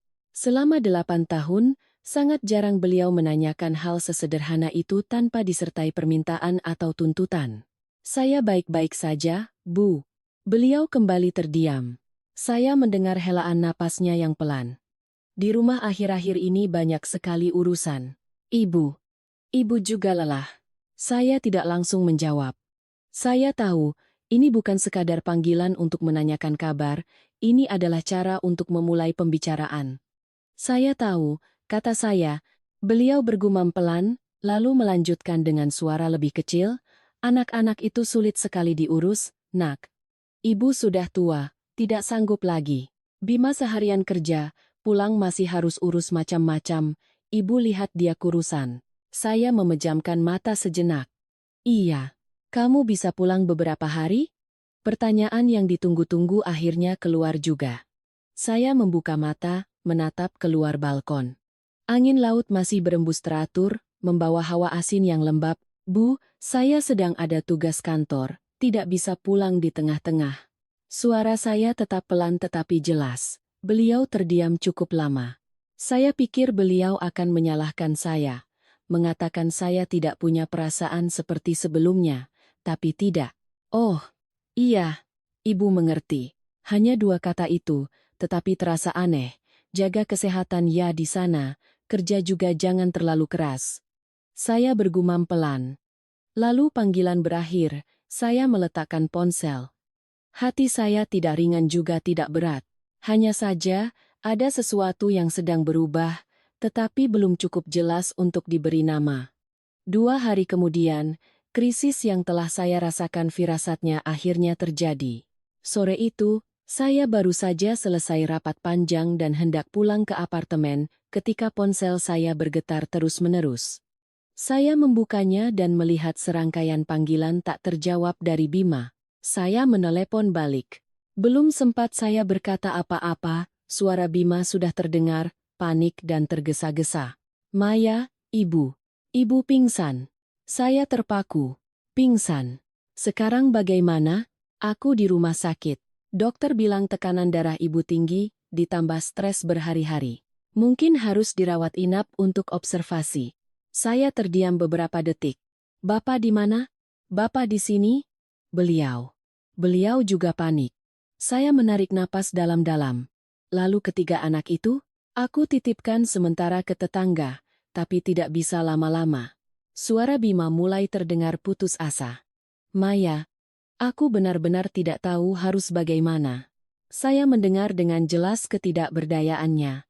Bukan lagi pria yang mencoba menjaga gengsi, tetapi seseorang yang dihadapkan pada terlalu banyak masalah di luar kemampuannya. Dokter bilang apa? Tanya saya. Tidak perlu operasi, tapi harus dipantau. Mungkin dirawat beberapa hari. Saya mengangguk, meskipun dia tidak bisa melihat. Kamu urus ibu dulu saja. Urusan lain kita pikirkan nanti. Di seberang sana hening, Maya. Panggilnya. Iya. Aku minta maaf. Saya tidak langsung menjawab. Aku tahu semua ini terjadi karena aku tidak bersikap tegas dari awal. Aku pikir semuanya akan baik-baik saja kalau kita sabar sedikit. Saya menatap tangan saya. Sabar tidak menyelesaikan masalah, Mas. Sabar hanya menumpuk masalah sampai akhirnya meledak dan tidak terkendali. Bima menghela napas. Aku mengerti sekarang. Saya tidak berkata apa-apa lagi. Panggilan berakhir. Saya berdiri terdiam di koridor untuk waktu yang lama.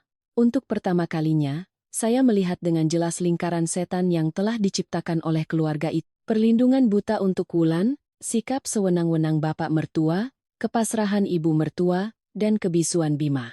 Semuanya saling terkait, membentuk sebuah perangkap yang ketika satu mata rantainya putus, seluruhnya ikut runtuh. Malam itu saya tidak membuka kamera. Bukan karena saya tidak mau tahu apa yang terjadi, tetapi karena ada hal-hal yang tanpa dilihat pun sudah bisa dipahami. Saya duduk sendirian di balkon, teringat tahun-tahun sebelumnya. Saat ibu mertua sakit punggung, sayalah yang membawanya ke dokter. Saat keluarga ada acara, sayalah yang mengurus semuanya. Saat Bima lelah, sayalah yang menanggung sebagian pekerjaannya. Saya tidak menyesali apa yang telah saya lakukan. Tetapi saya menyesal karena semua itu tidak pernah dihargai dengan semestinya. Dan sekarang, ketika saya tidak lagi di sana, barulah mereka mulai merasakan kekosongan yang sebelumnya tidak pernah mereka sadari. Tapi saya juga tahu, cerita ini belum berakhir, karena masih ada satu orang yang belum muncul. Dan ketika orang itu kembali, segalanya tidak hanya akan menjadi kacau, tetapi akan menjadi sebuah benturan yang sesungguhnya. 3 hari setelah ibu mertua masuk rumah sakit, saya menyadari bahwa segalanya mulai bergeser ke arah yang berbeda, lebih berat, lebih rumit, dan jauh lebih nyata dari yang pernah saya bayangkan. Pagi itu, saya baru saja tiba di kantor ketika menerima pesan dari Bima. Bukan lagi rentetan kalimat panjang berisi penjelasan atau permohonan, melainkan hanya satu kalimat singkat, "Wulan sudah kembali." Saya membacanya, meletakkan ponsel. Tetapi hati saya sama sekali tidak tenang. Saya tahu kemunculan Wulan tidak akan membawa solusi. Sebaliknya, itu seperti menambahkan minyak ke dalam rumah yang sudah penuh asap. Malam itu, saya membuka kamera. Ruang tamu tampak terang, dan seperti isi pesan itu, Wulan sudah ada di sana.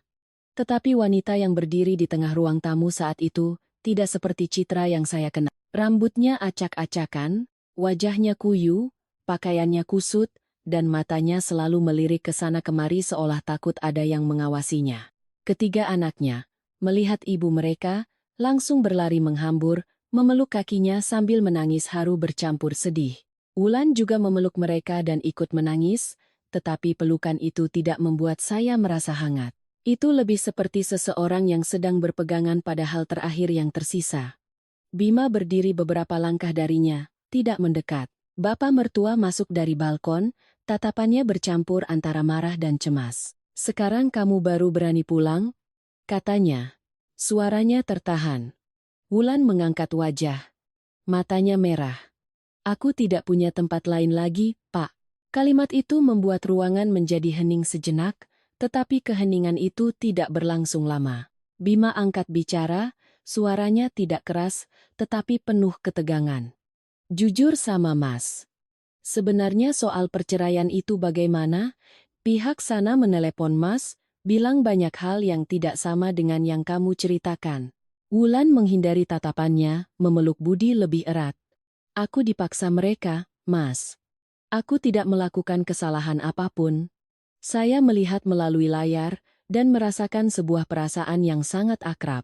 Bukan karena saya mengerti Wulan, tetapi karena saya sudah terlalu sering melihat penyangkalan semacam ini.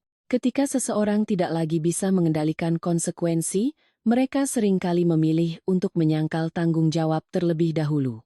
Bapak mertua menggebrak meja. "Jangan berbelit-belit, katakan yang sebenarnya." Wulan terkejut, lalu terdiam. Tidak ada yang berbicara lagi, hanya terdengar napas berat dari setiap orang. Beberapa saat kemudian, Bima melangkah maju, suaranya melambat. "Mas tidak peduli siapa yang benar atau salah, tapi kamu harus jujur supaya kita bisa cari jalan keluar." Wulan menggigit bibirnya, lalu mengucapkan satu kalimat yang sangat pelan, "Aku punya utang." Ruangan seolah membeku. Bapak mertua terpaku. "Utang berapa?" Wulan tidak langsung menjawab. Dia menunduk. Tangannya meremas ujung bajunya. Bima menekan. Suaranya lebih keras. "Berapa?"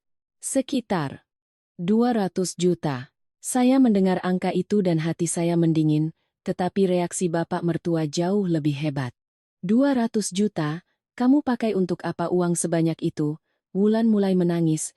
"Aku ikut arisan terus kalah, lalu pinjam lagi untuk menutupi." Saya memejamkan mata. Cerita yang sangat klise, tetapi kali ini konsekuensinya tidak hanya menimpa satu orang. Bima berbalik, kedua tangannya bertumpu pada meja, kepalanya tertunduk. Saya bisa melihat bahunya bergetar pelan, bukan karena takut, tetapi karena kekecewaan yang sudah terlalu lama terpendam. Bapak mertua berjalan mondar-mandir, tangannya terkepal. "Sekarang rencanamu bagaimana?" Wulan mengangkat wajah, matanya memancarkan secercah harapan yang rapuh. "Pak, kita jual saja apartemen ini. Uangnya dibagi, untuk bayar utang dulu, sisanya kita pikirkan nanti." Kalimat itu, meskipun diucapkan pelan, cukup untuk membuat udara di ruangan menjadi sesak. Saya mengepalkan tangan, dan Bima berbalik dengan cepat. "Coba ulangi." Suaranya merendah, tetapi tajam dan dingin. Wulan menelan ludah, masih mencoba melanjutkan. "Apartemen ini kan di pusat kota, kalau dijual pasti harganya tinggi. Kita bisa beli rumah yang lebih kecil di pinggiran, masih cukup untuk kita semua." "Cukup," potong Bima. "Cukup untuk siapa?" Wulan tidak menjawab. Bapak mertua saat itu juga terdiam. Saya melihatnya menatap lantai, tidak menolak, juga tidak mendukung. Justru keheningan itulah yang membuat segalanya pecah. Bima tertawa. Bukan tawa bahagia, melainkan tawa pendek yang kering. Bapak, Bapak juga berpikir begitu? Bapak mertua tidak menatapnya. Ini kan rumah keluarga. Kalau sedang butuh, ya harus ada yang dikorbankan. Kalimat itu seperti sebuah tusukan, bukan untuk saya, tetapi untuk Bima sendiri. Dia berdiri diam beberapa detik, lalu melangkah maju dan menatap lurus ayahnya. Keluarga yang mana, Pak? Keluarga siapa? Tidak ada yang menjawab. Bima melanjutkan, suaranya semakin jelas setiap detiknya. Apartemen ini saya dan Maya yang beli. Setiap rupiahnya kami yang bayar. Bapak dan Ibu bantu berapa? Wulan bantu apa? Bapak mertua mengangkat wajah, matanya memerah. Kamu bicara begitu maksudnya apa? Bapak dan Ibu membesarkan kamu tidak pakai biaya? Bima menggeleng. Saya tidak menyangkal itu. Tapi membesarkan saya bukan berarti Bapak berhak mengambil semua milik saya. Ruangan menjadi sunyi senyap. Wulan saat itu mulai panik. Mas, aku kan cuma mau cari solusi, kalau tidak nanti mereka. Belum selesai dia bicara, Bima sudah memotong. Solusimu sudah salah dari awal. Dan kali ini kamu harus menanggungnya sendiri. Wulan tertegun. Mas kan kakakku. Bima menatap lurus adiknya. Aku memang kakakmu. Tapi aku bukan dompetmu. Kalimat itu, jika di masa lalu, saya tidak akan pernah menyangka Bima bisa mengucapkannya. Tetapi sekarang, dia telah mengatakannya. Bukan karena dia tiba-tiba menjadi kuat, melainkan karena dia telah terpojok hingga tidak ada lagi jalan mundur. Saya melihat pemandangan itu melalui layar. Hati saya tidak lagi merasa marah seperti sebelumnya, hanya ada keheningan. Ada hal-hal yang membutuhkan banyak kerugian, sebelum seseorang bisa belajar untuk berkata tidak. Tetapi saya juga tahu, cerita ini belum berakhir. Karena di balik utang itu, pasti ada sesuatu yang lebih besar.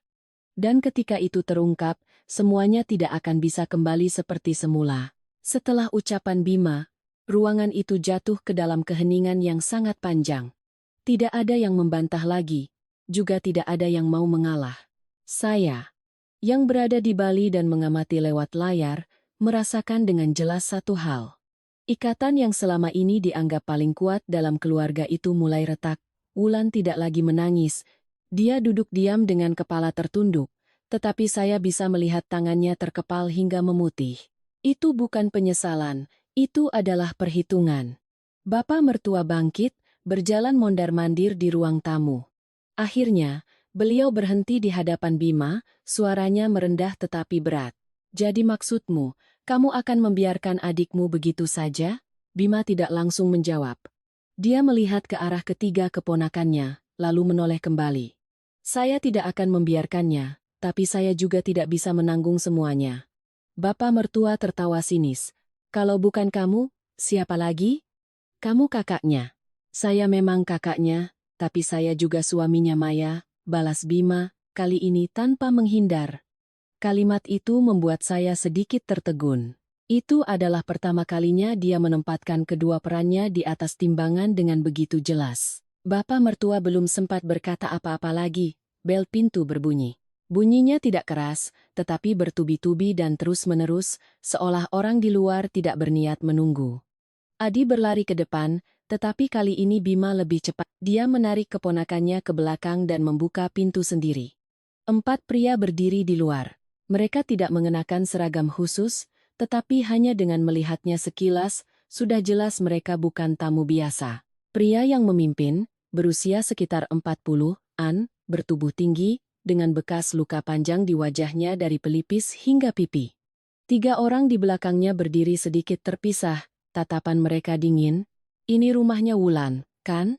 Tanya pria itu. Suaranya berat, tidak tinggi, tetapi ada sesuatu yang membuat pendengarnya waspada. Bima berdiri menghalangi pintu. Anda cari siapa? Kami cari Wulan, jawab pria itu, matanya menatap lurus ke dalam.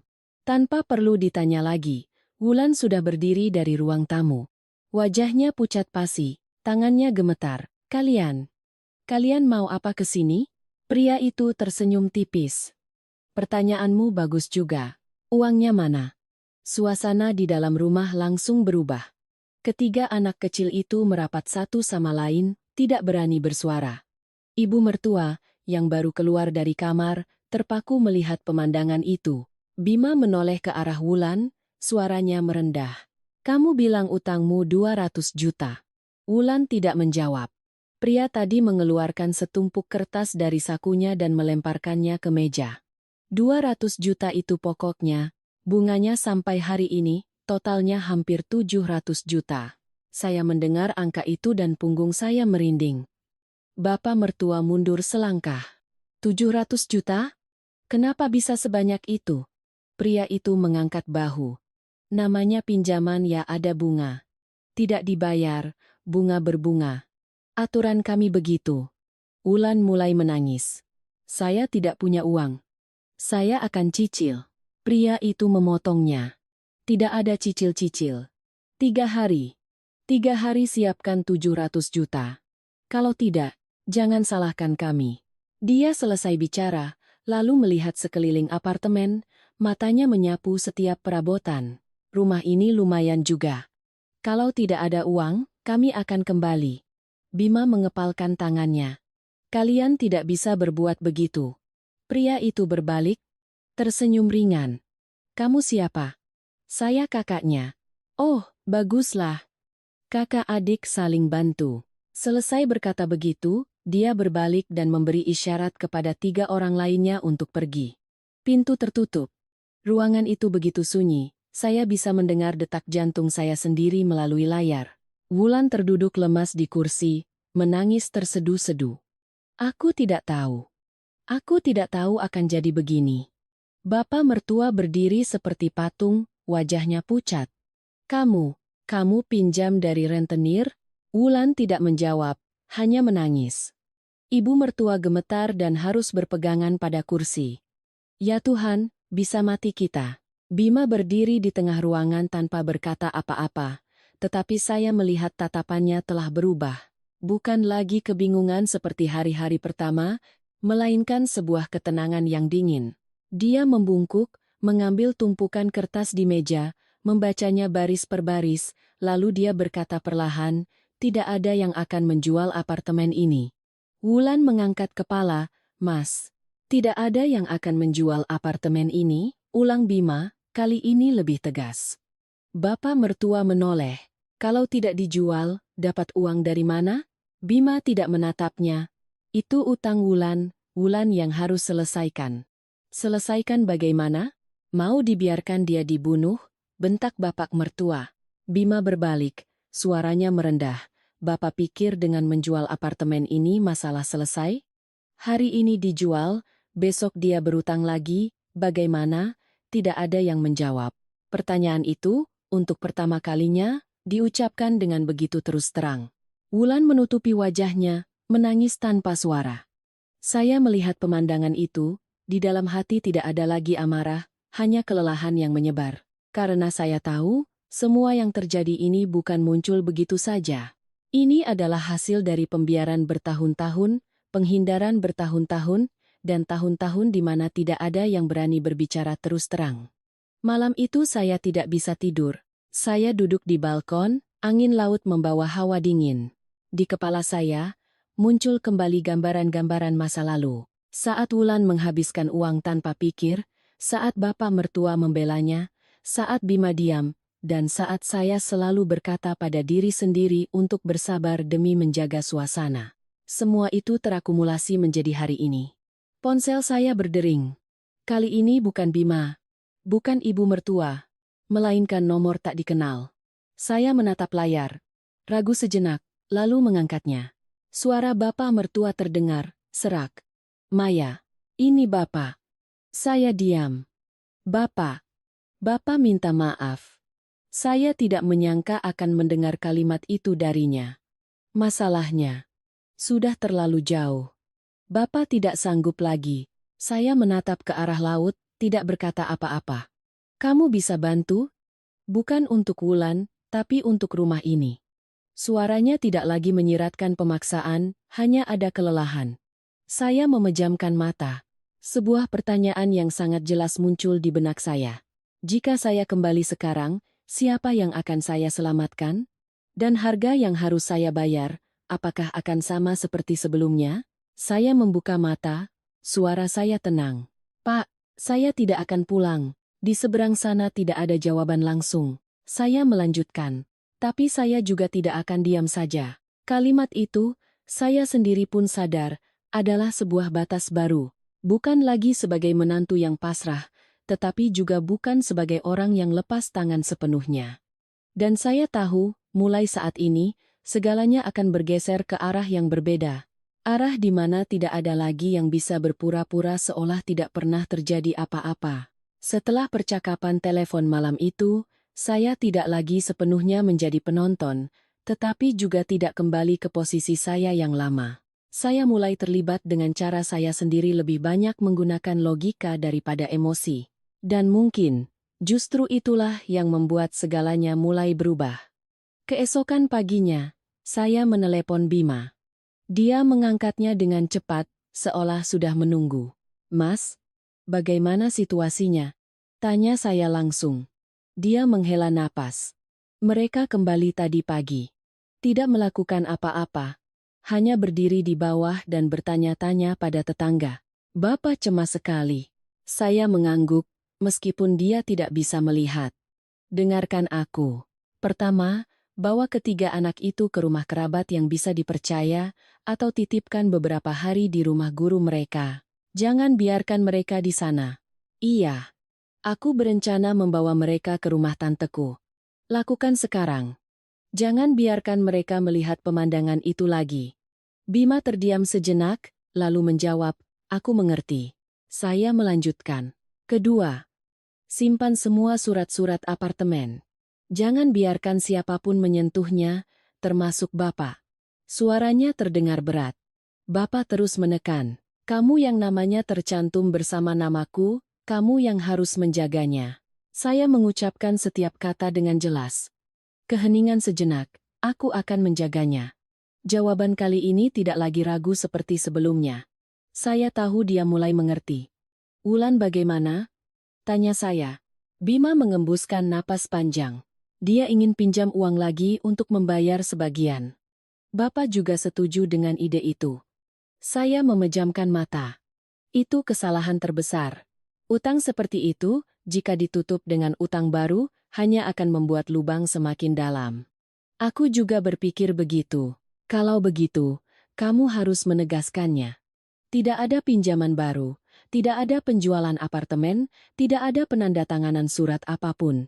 Kalau mereka terus mengancam, kita selesaikan lewat jalur hukum. Tidak ada yang boleh masuk ke rumah dan mengancam seenaknya. Kamu bisa lapor ke polisi setempat." Suara saya tetap datar tetapi sangat mantap. Bima terdiam cukup lama. Dia belum pernah terpikir sampai sejauh itu. Karena selama ini, dia belum pernah terdesak sampai titik ini. Kalimat itu membuatnya tidak bisa membantah. Saya menambahkan, sedikit lebih pelan, "Mas Bima, kali ini berbeda dari sebelumnya. Ini bukan lagi sekadar masalah keluarga. Kalau kamu tidak tegas, segalanya akan lepas kendali." "Aku mengerti." Kali ini suaranya sangat berbeda, tidak ada lagi keraguan yang biasa saya dengar. Panggilan berakhir. Saya duduk diam sejenak. Saya tidak merasa sedang membantu keluarga suami. Saya hanya sedang menjaga batasan saya sendiri, dan jika memungkinkan, menarik segalanya kembali ke jalur yang paling masuk akal. Malam itu, saya membuka kamera. Pemandangannya sudah berbeda, ruang tamu jauh lebih rapi, dan ketiga anak kecil itu sudah tidak ada di sana. Saya menduga Bima telah melakukan apa yang saya sarankan. Bapak mertua duduk di sofa dengan wajah muram. Ibu mertua bersandar, matanya terpejam, tampak sangat lelah. Wulan duduk di seberangnya, tidak lagi menangis, tetapi tatapannya tidak lagi menunjukkan perlawanan. Mungkin kali ini dia sadar, tidak ada lagi yang akan menanggung bebannya. Bima berdiri di tengah ruangan, memegang ponsel, suaranya jelas. "Aku sudah menghubungi pengacara. Mereka bilang kalau pihak sana terus menekan atau mengancam, kita bisa membuat laporan." Bapak mertua mengangkat kepala. "Kamu mau memperbesar masalah?" Bima menggeleng. "Aku tidak mau. Tapi kalau mereka memaksa, kita harus punya cara untuk melindungi diri." Wulan gemetar. "Mas, aku takut." Bima menatap lurus adiknya. Kamu harus menghadapinya. Lari tidak akan menyelesaikan apa-apa. Kalimat itu tidak diucapkan dengan keras, tetapi sangat menusuk. Saya melihat pemandangan itu dan menyadari satu hal, Bima bukan lagi orang yang menghindar, dia masih lelah, masih tertekan, tetapi dia sudah mulai berdiri di posisinya. Sekitar pukul 9 malam, bel pintu berbunyi lagi. Kali ini, Bima tidak membiarkan siapapun berlari ke depan. Dia melangkah, membuka pintu, dan berdiri tepat di ambang. 3 orang yang sama muncul lagi. Pria dengan bekas luka itu menatap lurus Bima. Sudah siapkan uangnya? Bima tidak menghindar. Kami sedang berkonsultasi dengan pengacara. Jika kalian terus menekan, kami akan lapor polisi. Kalimat itu membuat suasana langsung berubah. Pria itu mengerutkan kening. Kamu mengancam saya hanya menjelaskan, balas Bima. Keheningan sesaat, lalu pria itu tertawa sinis. Bagus. Coba saja. Dia berbalik, tetapi sebelum melangkah pergi, dia menambahkan, 3 hari lagi. Kali ini tidak ada banyak omong, pintu tertutup. Bima berdiri diam sejenak. Lalu masuk. Bapak mertua menatapnya, tatapannya rumit. Kamu yakin tindakanmu ini benar? Bima tidak langsung menjawab. Aku tidak tahu benar atau salah. Tapi aku tahu, kalau kita terus takut, mereka akan semakin menjadi-jadi. Ibu mertua menghela napas pelan. Kenapa keluarga kita jadi begini? Tidak ada yang menjawab. Saya mematikan kamera, hati saya terasa berat. Bukan karena takut, tetapi karena saya paham segalanya telah sampai pada titik di mana tidak ada jalan kembali. Tetapi di saat yang sama, saya juga melihat sesuatu yang lain. Perubahan, bukan pada keadaan, tetapi pada manusianya. Bima telah berubah. Dan mungkin, justru itulah yang akan menentukan sisa dari cerita ini. Saya bangkit dan berjalan ke balkon. Angin laut masih berembus teratur, membawa hawa asin yang akrab. Saya bertanya-tanya, jika semua ini tidak terjadi, akankah Bima pernah keluar dari zona nyamannya? Mungkin tidak. Dan jika demikian, meskipun hidup bersama 10 atau 20 tahun lagi, hidup saya tidak akan berbeda. Tapi sekarang, segalanya telah berbeda. Bukan lebih mudah, tetapi lebih nyata. Dan saya tahu, hari-hari mendatang akan menjadi penentu, tidak hanya untuk utang itu, tetapi juga untuk masa depan pernikahan ini. Keesokan paginya, Bima menelepon saya sangat awal. Suaranya serak, mungkin semalaman tidak tidur, tetapi dalam seraknya itu tidak ada lagi kepanikan. Dia bercerita sudah membawa Adi, Sita, dan Budi ke rumah tantenya di Bekasi, menitipkan mereka beberapa hari, dengan uang makan yang dikirim setiap hari. Dia juga sudah memfotokopi semua dokumen apartemen dan menyimpan yang asli di brankas bank. Mendengar itu, saya terdiam sejenak.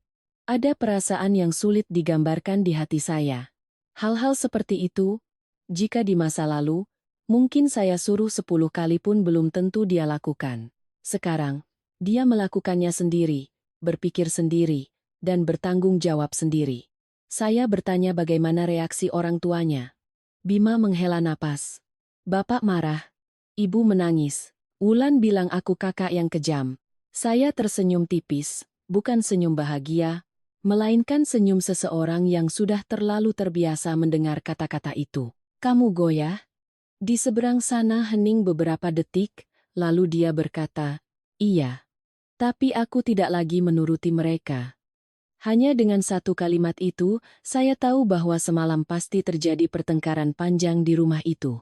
Karena selama ini, bapak mertua terbiasa memberi perintah, ibu mertua terbiasa menggunakan air mata sebagai senjata, dan Wulan terbiasa membuat masalah lalu menunggu orang lain membereskannya.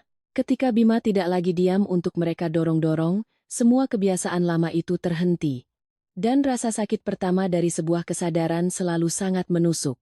Siangnya, Bima bertemu dengan pengacara. Dia tidak mengajak ayahnya, hanya membawa Wulan. Awalnya Wulan menolak, mengatakan bahwa bertemu pengacara sama saja dengan mengakui kesalahan. Tetapi Bima hanya berkata satu kalimat, kalau kamu tidak ikut, Mas anggap kamu memilih untuk terus lari, dan mulai sekarang Mas tidak akan ikut campur lagi. Mungkin untuk pertama kalinya melihat kakaknya bersungguh-sungguh, Wulan pun ikut. Saya tidak ada di sana, tetapi Bima kemudian menceritakan bahwa pertemuan itu seperti cermin yang diletakkan tepat di depan wajah Wulan. Pengacara menanyakan setiap detail pinjaman, setiap tanda tangan, setiap pemberi pinjaman, nomor telepon, dan pesan. Awalnya Wulan masih berbelit-belit, mengatakan tidak ingat, ditipu, atau hanya pinjam sedikit lalu bunganya membengkak. Tetapi ketika pengacara dengan tenang berkata bahwa jika ingin dibantu, dia harus jujur, karena tidak bisa menyembunyikan fakta sambil menuntut diselamatkan, barulah Wulan mulai mengaku. Utangnya tidak hanya hampir 700 juta seperti yang dikatakan kelompok tadi. Kenyataannya, dia masih meminjam dari beberapa tempat lain, totalnya hampir 1 miliar rupiah. Sebagian pinjaman online, sebagian pinjaman rentenir, dan sebagian lagi atas nama arisan, tetapi sebenarnya menipu beberapa teman. Mendengar itu, Bima hanya duduk diam. Dia tidak marah, tidak menggebrak meja, tidak lagi bertanya kenapa. Mungkin ada pertanyaan-pertanyaan yang ketika kebenarannya sudah terlalu jelas, tidak lagi perlu ditanyakan. Pengacara mengatakan dengan terus terang, bagian yang memiliki indikasi pinjaman berbunga tinggi, ancaman, dan pemaksaan harus dilaporkan. Tetapi bagian di mana Wulan menandatangani sendiri dan menerima uang, dia tetap harus bertanggung jawab secara perdata. Tidak ada anggota keluarga yang wajib membayar utangnya jika tidak ikut menandatangani atau menjadi penjamin. Apartemen kami, apalagi, tidak bisa disita hanya karena utang adik ipar. Sore itu, Bima menelepon saya. Suaranya lelah tetapi jelas. Maya, aku minta maaf. Selama ini aku selalu berpikir masalah keluargaku adalah tanggung jawabmu juga. Sekarang setelah mendengar penjelasan dari orang lain, aku baru sadar betapa tidak masuk akalnya aku. Saya duduk di dekat jendela apartemen di Bali, memandangi gerimis di kejauhan. Saya tidak merasa menang, hanya merasa sedih. Bukan karena penjelasan orang lain baru itu menjadi benar, Mas. Hal-hal itu sudah sering aku katakan. Bima terdiam. Saya melanjutkan. Hanya saja, waktu aku yang bilang, kamu pikir aku egois. Ketika pengacara yang bilang, baru kamu menyebutnya masuk akal. Kalimat itu membuat kami berdua terdiam. Ada retakan dalam pernikahan yang tidak berasal dari pengkhianatan, melainkan dari fakta bahwa orang terdekatmu justru yang paling akhir mempercayaimu. Malam itu, di apartemen Jakarta, Bima mengadakan pertemuan keluarga dengan orang tua dan Wulan. Saya tidak membuka kamera, tetapi Bima melakukan panggilan video, meletakkan ponsel di meja sebagai cara agar saya bisa hadir, bukan untuk dihakimi, melainkan untuk menjadi saksi. Bapak mertua duduk di sofa, wajahnya lebih kuyu. Ibu mertua baru keluar dari rumah sakit. Tubuhnya masih lemah, bersandar pada bantal. Wulan duduk dengan kepala tertunduk, tanpa riasan, matanya bengkak karena menangis.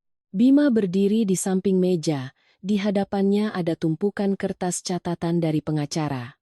Dia berbicara sangat pelan, setiap kalimatnya jelas. Bapak, Ibu, dengarkan saya sekali ini. Apartemen ini tidak akan dijual. Kamar Maya tidak ada yang boleh sentuh. Utang Wulan, biar Wulan yang selesaikan dengan pengacara dan pihak berwenang. Jika ada bagian yang harus dibayar secara hukum, Wulan harus bekerja untuk mencicilnya. Saya bisa bantu sebatas kemampuan, tapi tidak akan membayar lunas, tidak akan meminjamkan atas nama saya, dan tidak akan menandatangani apapun untuknya.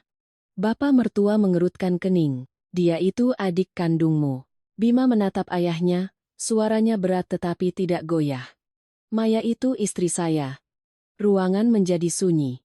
Untuk pertama kalinya kalimat itu diucapkan di hadapan semua orang. Ibu mertua mulai menangis, tetapi tangisannya kali ini tidak lagi keras dan menyalahkan. Dia menangis pelan, seperti orang yang sudah terlalu lelah untuk menyalahkan siapapun. Dia berkata, "Ibu yang salah. Ibu kira menyayangi Wulan itu berarti melindunginya dari segalanya. Ternyata ibu malah merusaknya, merusak seluruh keluarga." Wulan mengangkat kepala, bibirnya bergetar. "Bu." Ibu mertua menatap putrinya, tatapannya bercampur antara sakit dan tegas. "Mulai sekarang ibu tidak akan membelamu lagi. Kamu berbuat salah, kamu yang harus perbaiki. Ketiga anakmu tidak bisa tumbuh melihat ibunya terus lari dari utang, menangis, lalu menyuruh orang lain menanggungnya. Bapak mertua terdiam sangat lama. Beliau adalah tipe orang yang sulit mengakui kesalahan, jadi keheningan itu adalah sebuah pertempuran batin baginya. Akhirnya, beliau menatap ke arah layar, ke arah saya yang duduk di seberang panggilan. Maya. Saya menjawab pelan, iya Pak. Beliau menelan ludah, suaranya serak. Bapak sudah meremehkan usahamu selama ini. Bapak kira jadi menantu ya harus pasrah. Bapak salah. Mendengar kalimat itu, mata saya tiba-tiba terasa panas.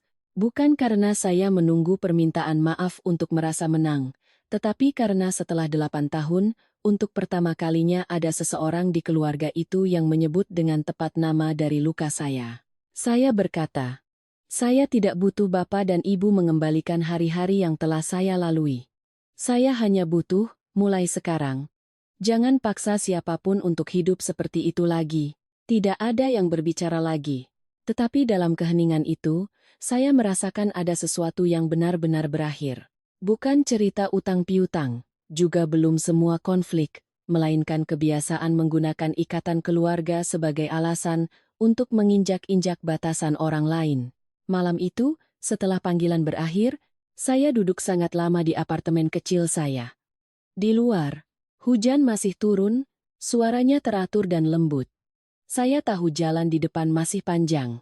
Wulan harus menghadapi konsekuensinya.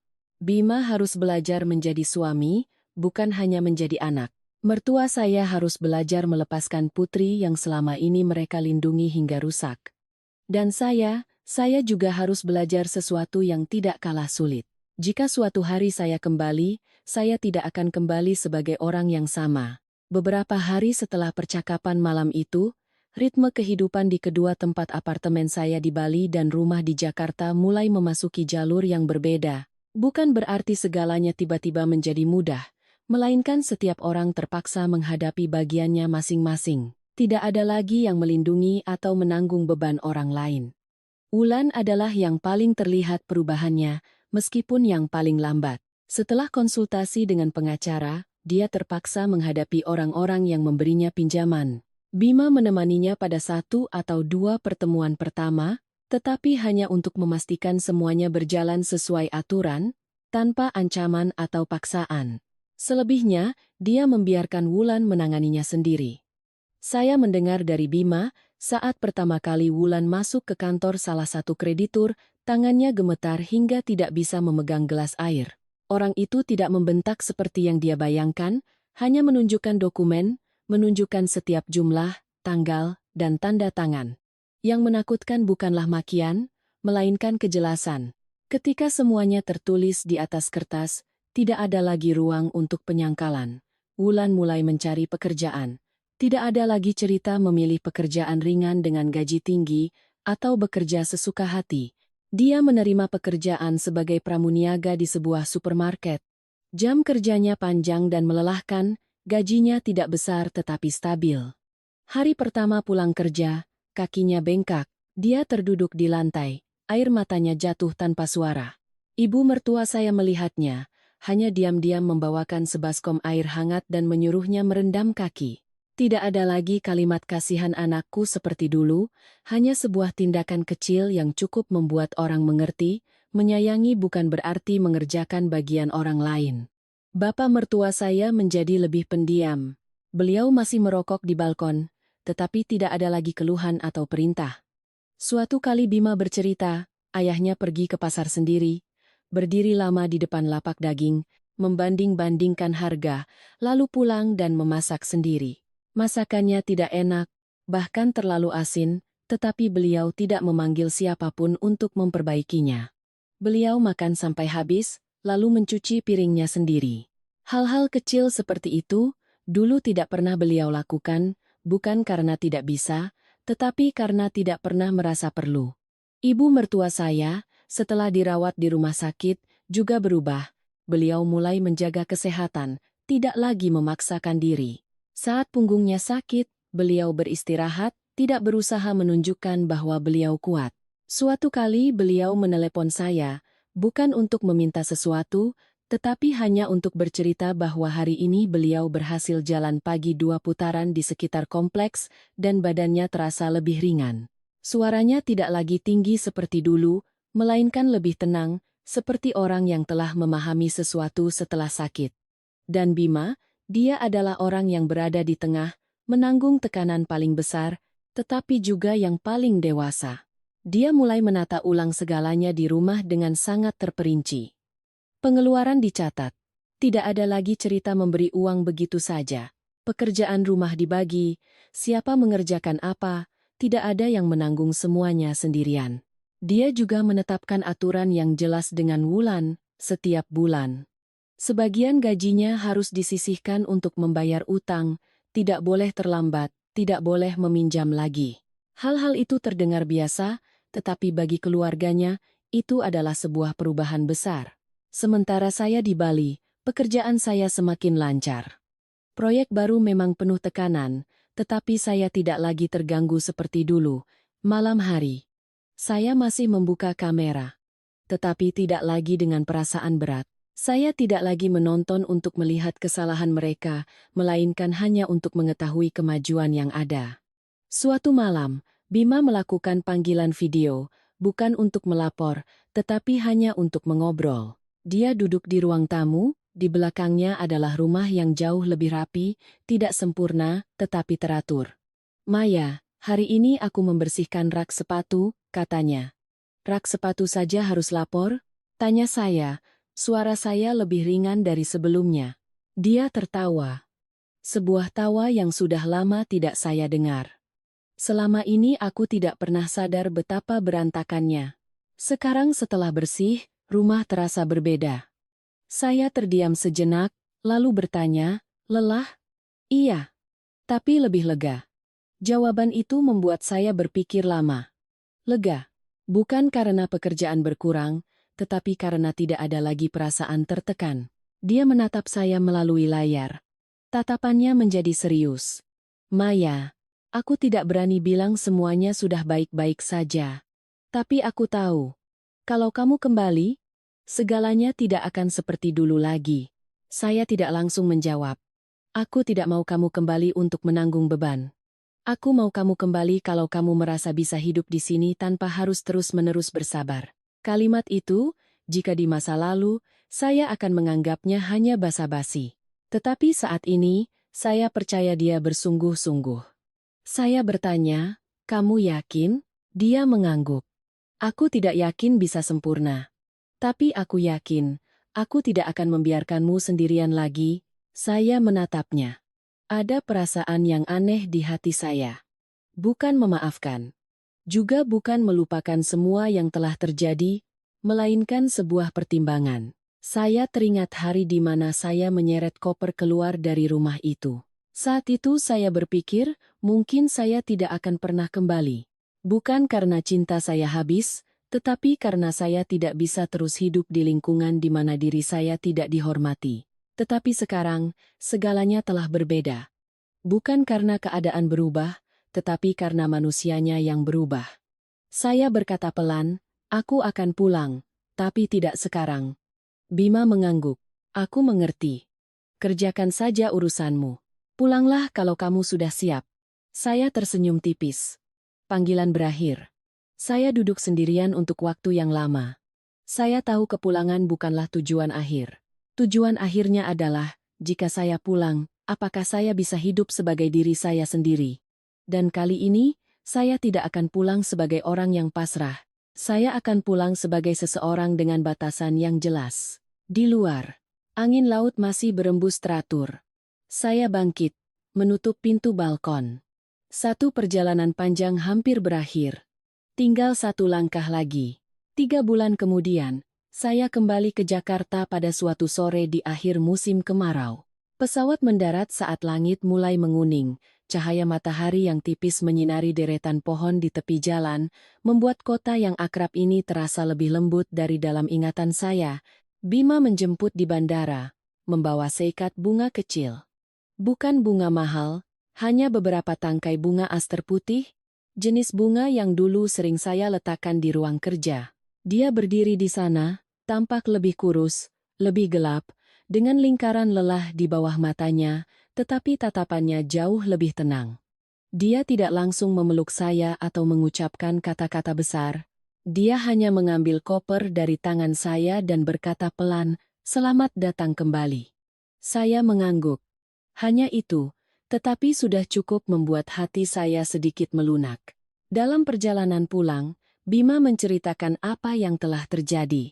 Wulan masih bekerja di supermarket.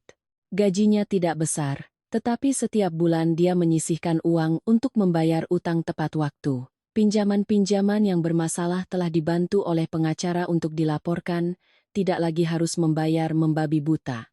Ketiga anaknya sudah kembali bersekolah dengan baik.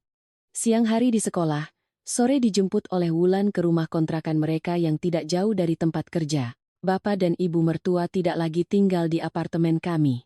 Mereka sudah kembali ke Bogor, sesekali ke Jakarta untuk berobat, tetapi setiap kali datang selalu memberi kabar terlebih dahulu. Tidak ada lagi adegan datang dan tinggal sesuka hati. Saya mendengarkan tanpa memotong. Hal-hal itu terdengar sepele, tetapi bagi keluarga suami saya, itu adalah sebuah perubahan besar. Ketika pintu apartemen terbuka, saya terdiam beberapa detik. Rumah itu tidak lagi seperti medan perang saat saya meninggalkannya. Lantai sudah bersih, dinding dicat ulang, sofa dilapisi kain baru, dan karpet lama sudah dibuang. Ruang tamu menebarkan aroma terapi yang lembut. Di meja makan, Bima meletakkan vas berisi bunga aster, di sampingnya ada hidangan sederhana, ikan goreng, sayur bening, tahu bacem, dan lalapan. Tidak mewah, tetapi rapi dan hangat. Saya berjalan ke depan pintu ruang kerja. Kuncinya masih utuh, tidak ada bekas congkelan. "Aku tidak pernah membukanya," kata Bima sambil menyerahkan kunci kepada saya. Saya menatapnya, lalu menerima kunci itu. Pintu terbuka. Ruangan itu masih berbau kertas, kayu, dan aroma hari-hari di mana saya bekerja hingga larut. Beberapa perabotan yang rusak sebelumnya telah diganti, tetapi pot anggrek yang pecah sudah tidak ada. Sebagai gantinya, di dekat jendela, ada pot anggrek kecil yang baru, daunnya hijau muda, belum berbunga. Bima berdiri di belakang saya. Suaranya pelan. "Itu dari ibumu." Ibu bilang, "Tanaman yang lama sudah hilang, jadi tanamlah yang baru. Tapi jangan lupa kenapa tanaman yang lama bisa patah." Mendengar tentang ibu, mata saya terasa panas. Malam itu, bapak dan ibu mertua melakukan panggilan video. Bapak mertua menatap saya melalui layar, rambutnya lebih banyak beruban, suaranya tidak lagi bernada perintah.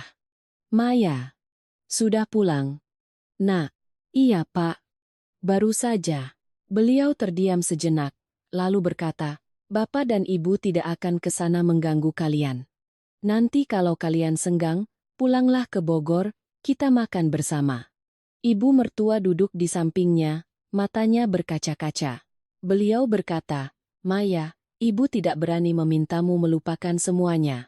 Ibu hanya berharap, mulai sekarang, Ibu tahu bagaimana harus bersikap yang benar padamu." Saya menatap mereka berdua lama sekali. Di hati saya tidak ada lagi amarah yang membara seperti dulu, tetapi luka itu masih ada. Seperti bekas luka yang sudah sembuh, namun masih terasa ngilu saat cuaca berubah. Saya menjawab, "Saya juga tidak mau terus mengungkit masa lalu. Tapi saya harap Bapak dan Ibu ingat, menantu juga manusia.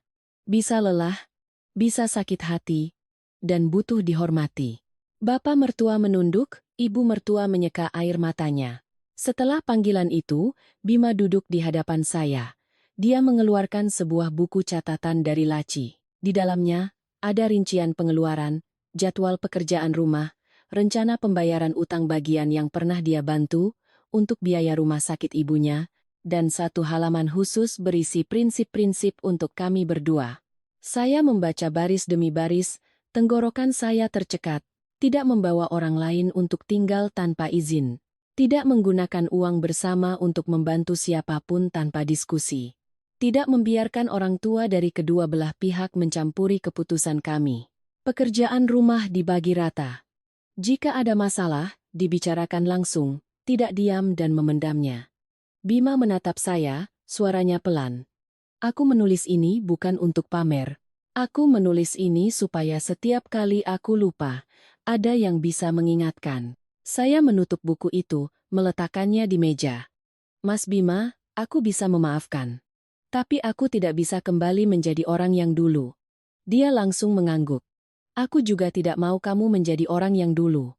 Kalimat itu sederhana, tetapi bagi saya lebih berharga dari janji-janji muluk. Waktu berlalu. Kehidupan kami tidak langsung menjadi sempurna seperti di film. Masih ada hari-hari di mana Bima lelah dan saya kesal. Masih ada saat-saat mertua menelepon menanyakan soal uang. Tetapi Bimalah yang menjawab dengan tegas sebelum saya perlu angkat bicara. Masih ada malam-malam di mana saya berdiri di depan pot anggrek baru, teringat hari di mana saya menyeret koper pergi, dan hati saya terasa perih. Tetapi berbeda dari dulu, sekarang saya tidak lagi sendirian. Setahun kemudian, Wulan berhasil membayar sebagian utangnya. Masih banyak, tetapi dia sudah belajar hidup dari uang hasil jerih payahnya. Ketiga anaknya menjadi lebih penurut setelah bersekolah dengan teratur, memiliki jadwal, dan disiplin. Bapak mertua berhenti merokok setelah pernah batuk darah ringan. Ibu mertua ikut senam lansia di balai desa. Sesekali beliau mengirimkan saya sayuran segar atau telur ayam kampung, disertai pesan singkat, "Ibu kirim untuk kalian makan, biar sehat." Saya tidak menyebutnya keajaiban. Saya menyebutnya hukum sebab akibat. Karena sebuah keluarga tidak hancur hanya karena satu masalah. Ia hancur ketika orang-orang, atas nama kekeluargaan, memaksa satu orang untuk terus menanggung beban. Dan sebuah keluarga juga tidak bisa diselamatkan hanya dengan air mata atau permintaan maaf. Ia hanya bisa mulai pulih ketika setiap anggotanya mengakui kesalahannya, memperbaikinya dengan tindakan, dan belajar menghormati batasan satu sama lain. Suatu kali Bima bertanya pada saya, "Kalau hari itu aku tidak berubah, apa kamu akan kembali?" Saya menatap pot anggrek di dekat jendela. Setelah dirawat, ia telah mengeluarkan kuncup pertamanya. "Jujur," kata saya. "Tidak." Dia terdiam, lalu menggenggam tangan saya. Saya tidak menariknya. Di luar balkon, angin bertiup sangat lembut. Rumah ini masih rumah yang sama, tetapi orang-orang di dalamnya telah berbeda. Dan saya mengerti, kebahagiaan bukanlah tempat yang tidak pernah ada badai. Kebahagiaan adalah ketika setelah melewati segalanya, orang-orang tahu cara menjaga satu sama lain dengan kebaikan, bukan dengan kewajiban yang dipaksakan. Dan saya, setelah 8 tahun mengira saya harus pasrah untuk mempertahankan rumah tangga, akhirnya mengerti. Terkadang, pergi bukanlah berarti meninggalkan rumah. Terkadang, itu adalah satu-satunya cara untuk mengajarkan semua orang tentang arti sebuah rumah yang sesungguhnya. Hadirin sekalian, cerita ini telah berakhir. Tetapi gaungnya tidak hanya berhenti pada satu keluarga. Mungkin di suatu tempat, cerita ini juga menyentuh kehidupan kita masing-masing, karena dalam hidup, setiap orang pasti pernah berdiri di persimpangan. Di satu sisi ada ikatan keluarga, di sisi lain ada batasan diri. Di satu sisi ada tanggung jawab, di sisi lain ada harga diri. Orang sering berkata, menjadi menantu, menjadi anak, menjadi istri, harus bisa berkorban. Itu tidak salah, tetapi berkorban bukan berarti pasrah. Berbakti bukan berarti membiarkan orang lain terus bergantung tanpa mau berubah. Ikatan keluarga, jika hanya ditanggung oleh satu orang, cepat atau lambat akan menjadi beban, bukan lagi tempat untuk pulang. Dalam cerita ini, yang paling berharga bukanlah siapa yang menang atau kalah, melainkan bagaimana setiap orang belajar untuk melihat kembali dirinya sendiri. Sang ayah belajar melepaskan egonya, sang ibu belajar menyayangi dengan cara yang benar. Sang adik belajar bertanggung jawab atas kesalahannya. Sang suami belajar untuk berdiri membela keluarga kecilnya. Dan sang istri tidak lagi memilih diam untuk menjaga kedamaian, melainkan memilih bersuara untuk menjaga kehormatan dirinya. Hidup ini memang tidak selalu adil, tetapi sangat jujur. Apa yang kita tanam, cepat atau lambat akan kita tuai. Mungkin lambat, tetapi tidak akan hilang.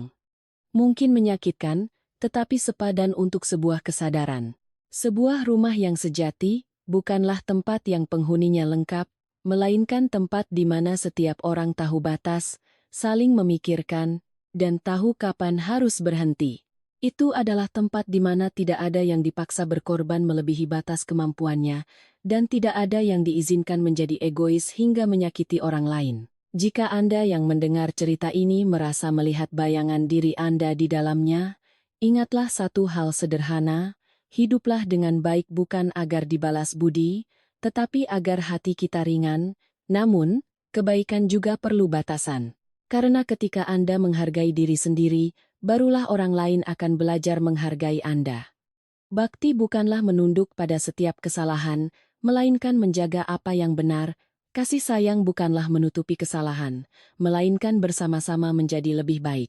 Dan keluarga hanya benar-benar menjadi keluarga ketika di dalamnya setiap orang bisa hidup sebagai manusia seutuhnya.